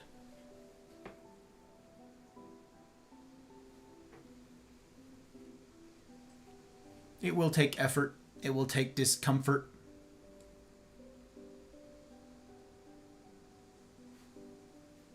You can kick the can down the road. You can keep doing that. Ad infinitum.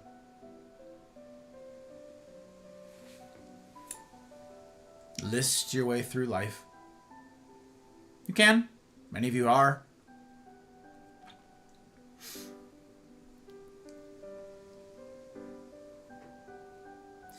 Brass tacks. Hot Bride and I had a conversation about this and said, we between us, if we really simplified things, we do 3 full-time jobs. She's a full-time nurse. I'm a full-time entrepreneur, content creator, this thing, which is incidentally a whole bunch of jobs, but you know what I mean? Even after I narrow it down to just the one thing and pursue mastery in that. Yeah.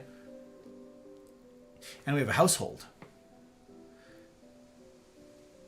The place needs a lot of work. The place needs a lot of time and effort. Not to mention the plants, you guys. That's a full-time job. All of this, the maintenance of this thing, the upkeep, the trying, that's a full-time job.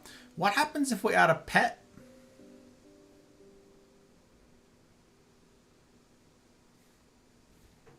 What happens if we add kids? You can do a couple things masterfully. You cannot do 4 or 5 or 6 things masterfully. If you've got a family, if you're hitched, that is one of your obligations. That is one of your fields that you're supposed to be pursuing mastery in. If you put a ring on it, you signed up for it. If you're in a relationship, this is default one of your mission fields. It is. You ought to pursue mastery in your romantic relationship like that. And it will take, yes, it will cost all that time that could go to all these other things. Nope. In saying yes to this, you are saying no to many other things. First of all, you're saying no to all of the prospects in a very literal sense, right? But you're also saying no to all of the time that you could otherwise be spending. I was asked to audit my own business, to look from the outside, look with fresh eyes. Gus, examine your business and how would you assess the situation? And the very first thing I said was, this is a single man's game.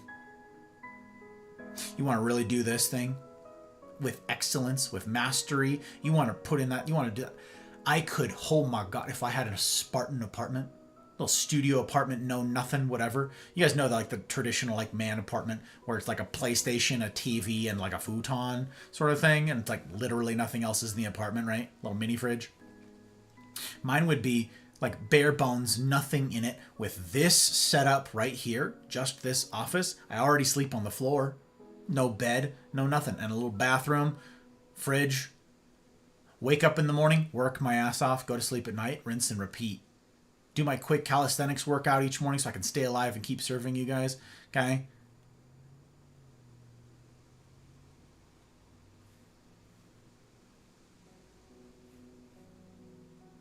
That's what I would do. Single man's game. If you really want to pursue this with excellence, if you really want to grind this out, if you really find something that's worth pouring yourself into, single man's game. But I'm married, and I'm not looking to trade, incidentally. I love my marriage. I have said yes to this every single day. I say yes to this. I would choose her again every day because she's great. And I have committed myself to her. So she's one of my things. She's one of my mission fields. And I am pursuing mastery in that. And all of you out there who have a relationship that you are not pursuing mastery in, it will affect the rest of your life. It will bleed into and affect negatively everything else that you put your hands to. Kids. You add kids to the mix. First of all, Zacchaeus, it's good to see you, my friend. And I think I saw Josh. Crispus here. I know I missed a bunch of you guys in chat. I apologize. Friday nights, that happens a lot.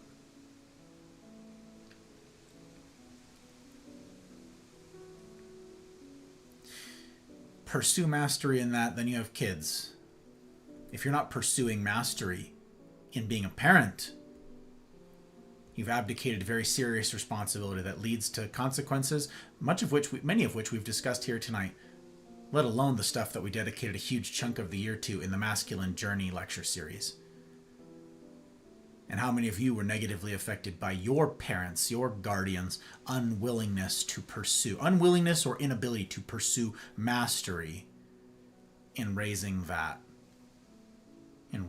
kids well. By having kids, you opt into that, and to some degree, opt out of everything else. You opt out of the single life when you put a ring on it, and you opt out of the dink life, when you have kids. When you have a kid, you opt out. You can pursue a couple things with mastery, but not very many. So what are your things? You walk away from tonight, and here we're reaching the close of our time together. Here's your takeaways. I want you guys to think about this. What things, we can make this simpler. What things have you definitively said no to? Now that might be a really long list, but if you've never been intentional about sitting down and thinking through this,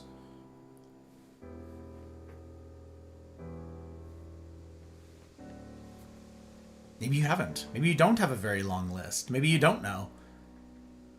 I invite you to consider what things you ought to say no to, or let me know what things you have definitely said no to. Think about that. You don't need to let me know in chat. This is for you.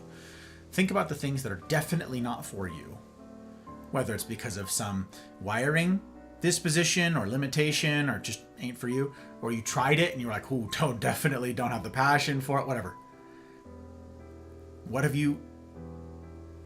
What doors have you closed? And are there any that you've said a definitive, strong maybe to? You're like, ooh, there's a really strong possibility. I really care about this thing. I have a passion about this thing. I just don't know exactly how I could, like the basketball example, Sandlot with baseball, all the. As for me, I intend on mastering my marriage, and I pursue excellence in that. If we can have kids someday, I will pursue mastery in parenting. And this. At the beginning of this year, I said no to more time in the military. I was asked to remain, and I did a very long time in the military, and I could have, but I said no to them so that I could say yes to you. Those of you guys who are around heard that. You guys heard me talk about burning the boats and committing to this. No to them. I have many more things now in my world that I need to say no to, and that I'm going to start saying no to. So yeah, I'm working on outsourcing a lot of this stuff that I could do, sure, but it ain't my one thing. It ain't my strengths, which means it comes at the expense of them. It comes at the expense of me drilling down.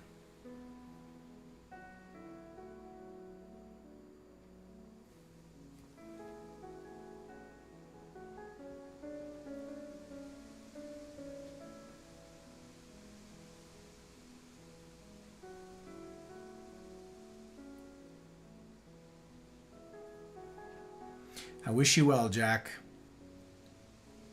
Always have.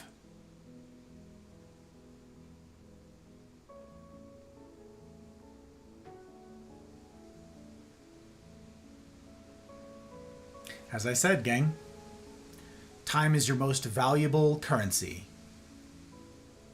Time is your most valuable gift that you could give. And you need to choose what to spend it on. If it's not here, that's fine. I'm not offended. I'm not hurt. I'm here for a very specific purpose. If you're not in need of what it is I bring to the internet, I say this all the time, unfollow. I understand keeping your follows clean. If you are on Twitch for just the lols and trolls, if you are here on Twitch just for entertainment value, if you're here for Dance Monkey Dance, if you're here for clowning on the streamers, yeah, this won't. And, you know, on the more serious side of that too, if you graduate from this, as it were, if you graduate from this sort of thing and you've moved to a different season of your life and you've got somewhere else to be, maybe you need to spend less time on the internet, maybe you need to spend less time on Twitch, I will wish you well and love you like Jack. Absolutely. I love this guy. But I've done life I've been privileged to do life alongside Jack for a very long time. Privileged. And I will wish him well wherever you go, Jack. Whatever it is you get up to. And I hope that you find the thing where you can bring all of your strengths and your passions to bear. Watch out, world. Thank you for everything, my friend.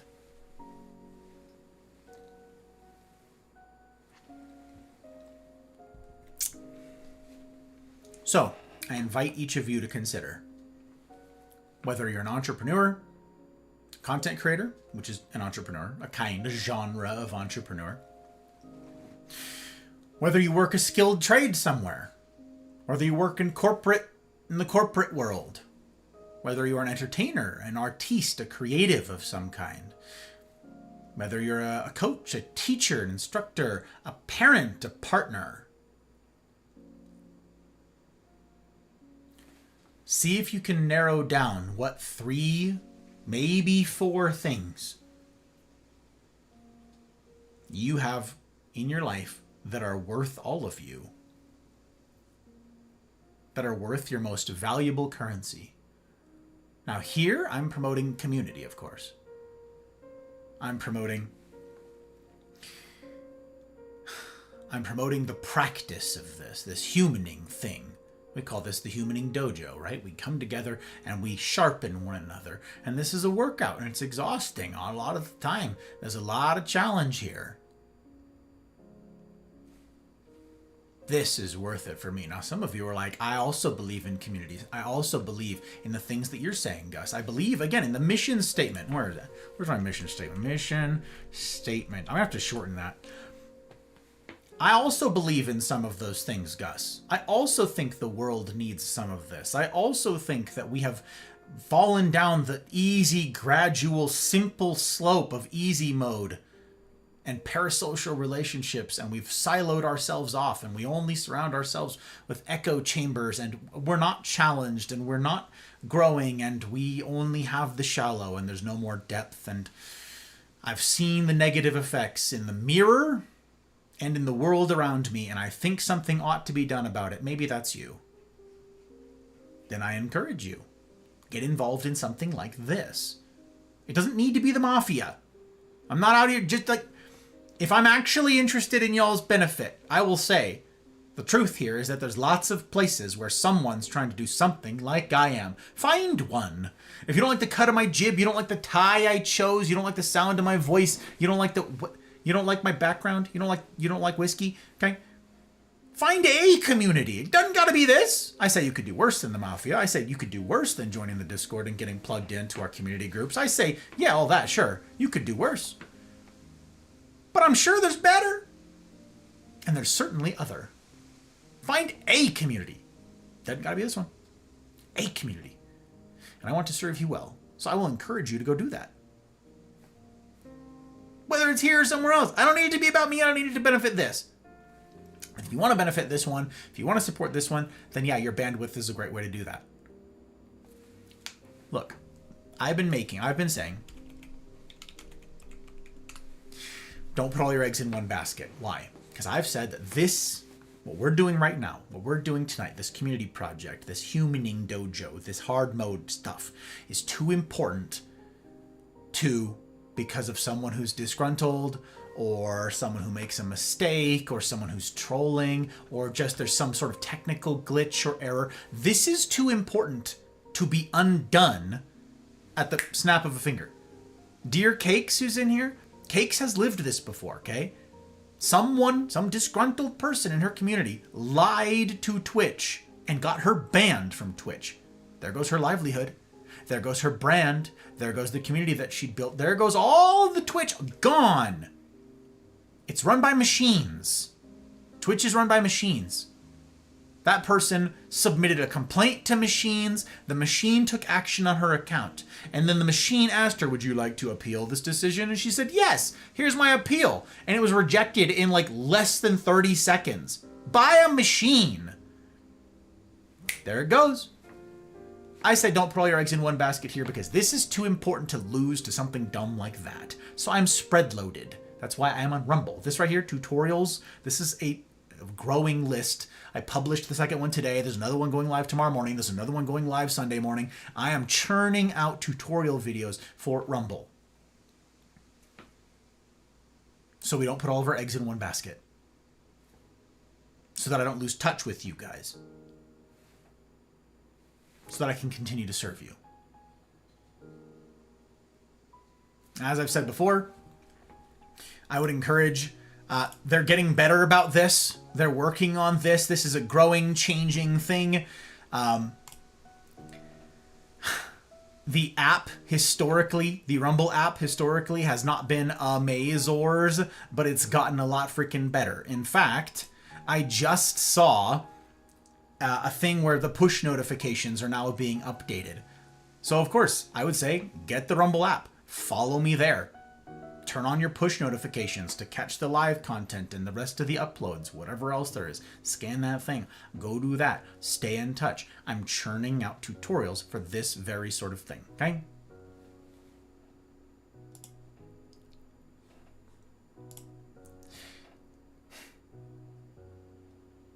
Support with bandwidth. Sure. Some of you support financially. Some of you really sacrifice financially. The folks on Coffee and Patreon in particular, the public patrons who've gone above and beyond that $5 a month sub, I'm especially grateful to. Aki, Dano, Leanne, Goose, Abby, Tink, Helly, May, Karma, Pre, Retro, Rick, Ryan, Mouse, Trotsky, Pell, CJ number 1, and Zen. All the folks who sub on Rumble, who gift subs on Rumble, the Rumble Premium thing on Rumble, all of that. All of you who sacrifice. If you want a season to give financially, that's amazing. Thank you. This happens because of people like you and sacrifices like yours. But there's a genuine answer, okay? This is like some of you have asked, and I love this question. And I'm so glad that there are people who are brave enough to say it and put it this way. Gus, what if I'm not in financial season? What if I don't have the ability to support financially? What if I can't do any of that? The best way for you to support this mission is to love someone, to love one another, to walk this stuff out, to practice this, to train in this, to treat someone the way you want to be treated. You see someone come into chat, you've never seen them before, you're not familiar with them before. Strike up a conversation. Welcome them. If you happen to know that they're new, welcome them. Reach out to them. DM them. That's it. Receive them in love the way that you would want to be treated if you go into a strange chat where you don't know anybody. Raids come in. We meet incredible communities of people all the time. And they come in, welcome them. Be hospitable to them. That's the most effective way that you can support this project. Make this thing what you want. I don't know how many folks out there see this thing the way that I do, see this world the way that I do, talk about Rumble, and again, the empty lot, right? They see nothing. They see an empty lot and they're like, oh, I'll just leave. There's nothing here. You guys really need to grasp this. This is the Wild West of the internet. Right now, we are in the Wild West of a lot of things when it comes to law and regulation and business models and all of that for this. You know what that means? It means you and I get to decide what the culture of the Wild West is going to be. Not, well, there's nothing here. It's, oh, there's nothing here. You get to shape this. You get to decide. Think of Rumble. This isn't a Rumble thing, but think of Rumble. It's not entrenched like the others that have cultures. Rumble is a clean slate. What do you want it to be? If you're like, wow, I really wish the internet had... What is it? What is it that you wish the internet had? Because you have the opportunity to do it. Well, I don't want to do any work, though. Ah, there it is. I just want to go to a place where somebody else has already done all the work. Ah, I see. I just want to go to a community where everybody's already welcoming and kind and supportive and... You get to shape the world that you live in. The culture? Ah, the culture's a train wreck. What have you done about that? What have you done by bringing your passions, your competencies? What have you done to bring those things to bear? There's certainly a need. If you say, wow, this culture is really lacking, this culture is really bad for X, Y. Okay, so you see that there's a gap in the market. You see that there's a need. And you've got passions and maybe you're competent. Okay, have you done it? Have you brought any of that to bear to bring this to reality? Or are you just going to complain? Two types of people. Everything's terrible. And those who go, oh, I could do something about this. I want you to find your one thing so that you too wake up excited at the prospect of a 13-hour day, of a 16, of a 17-hour day, of an 80-hour work week, of a 90-hour work week. I want you guys to have the kind of peace coupled with exuberance that I have.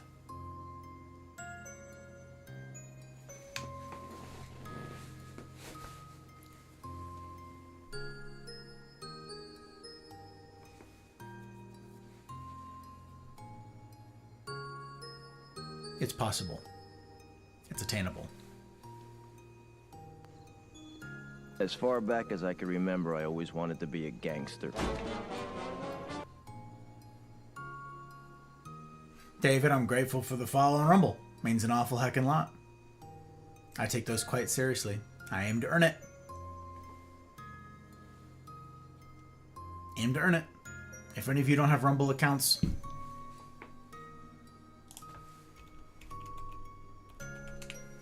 I encourage you again, go look at the tutorials thing. There's a video in there called How to Make a Rumble Account and the referral program and all of that. All ways to support this project, me. It gives you all the answers. I'm making tutorials for Rumble. They're rolling out like crazy right now. There's so many more in the works because there's a gap in the market and I'm making it. I'm filling it. Last thing I get to raise to you guys tonight. The caliber of human who would part with their Friday nights. The caliber of human who would part with a weekend's eve when you have an option to be literally anywhere else, doing anything else, and skipping out on some of the difficulty, skipping out on some of this hard mode stuff. The caliber of human is something remarkable, and hence my remarking upon it. It says a great deal about you. And I am privileged to spend my time and my life alongside that caliber of human. And so it's to you I raise my final glass of the evening, my final mug of the evening with our anti-tilt. To you, that very sort.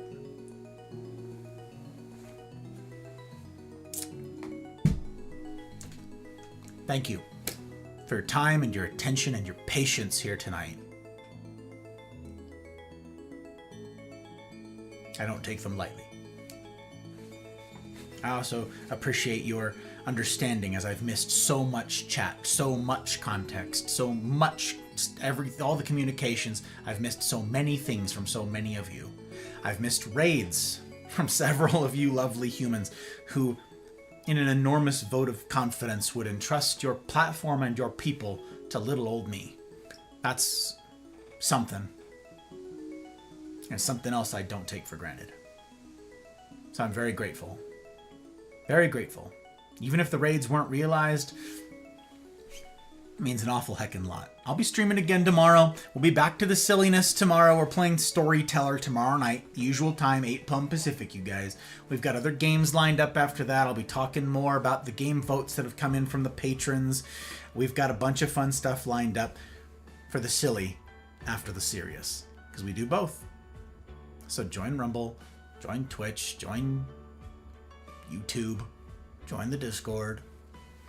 Join this hard mode thing. Join the Mafia. Join us as we try to do this thing well.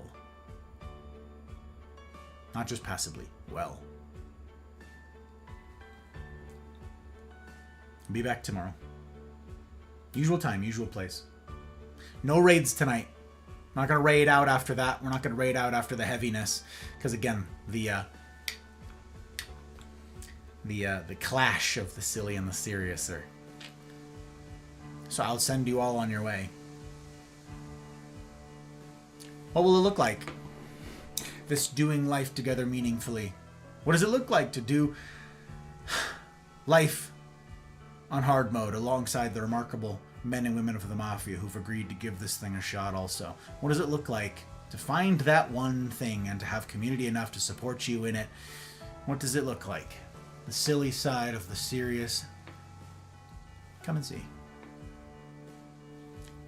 Come and see. And as ever, I will strive to see that it's a decision that you don't regret. In the meantime, I wish for you each marvelous evenings, mornings, wherever ye be. And I will see you on the other side.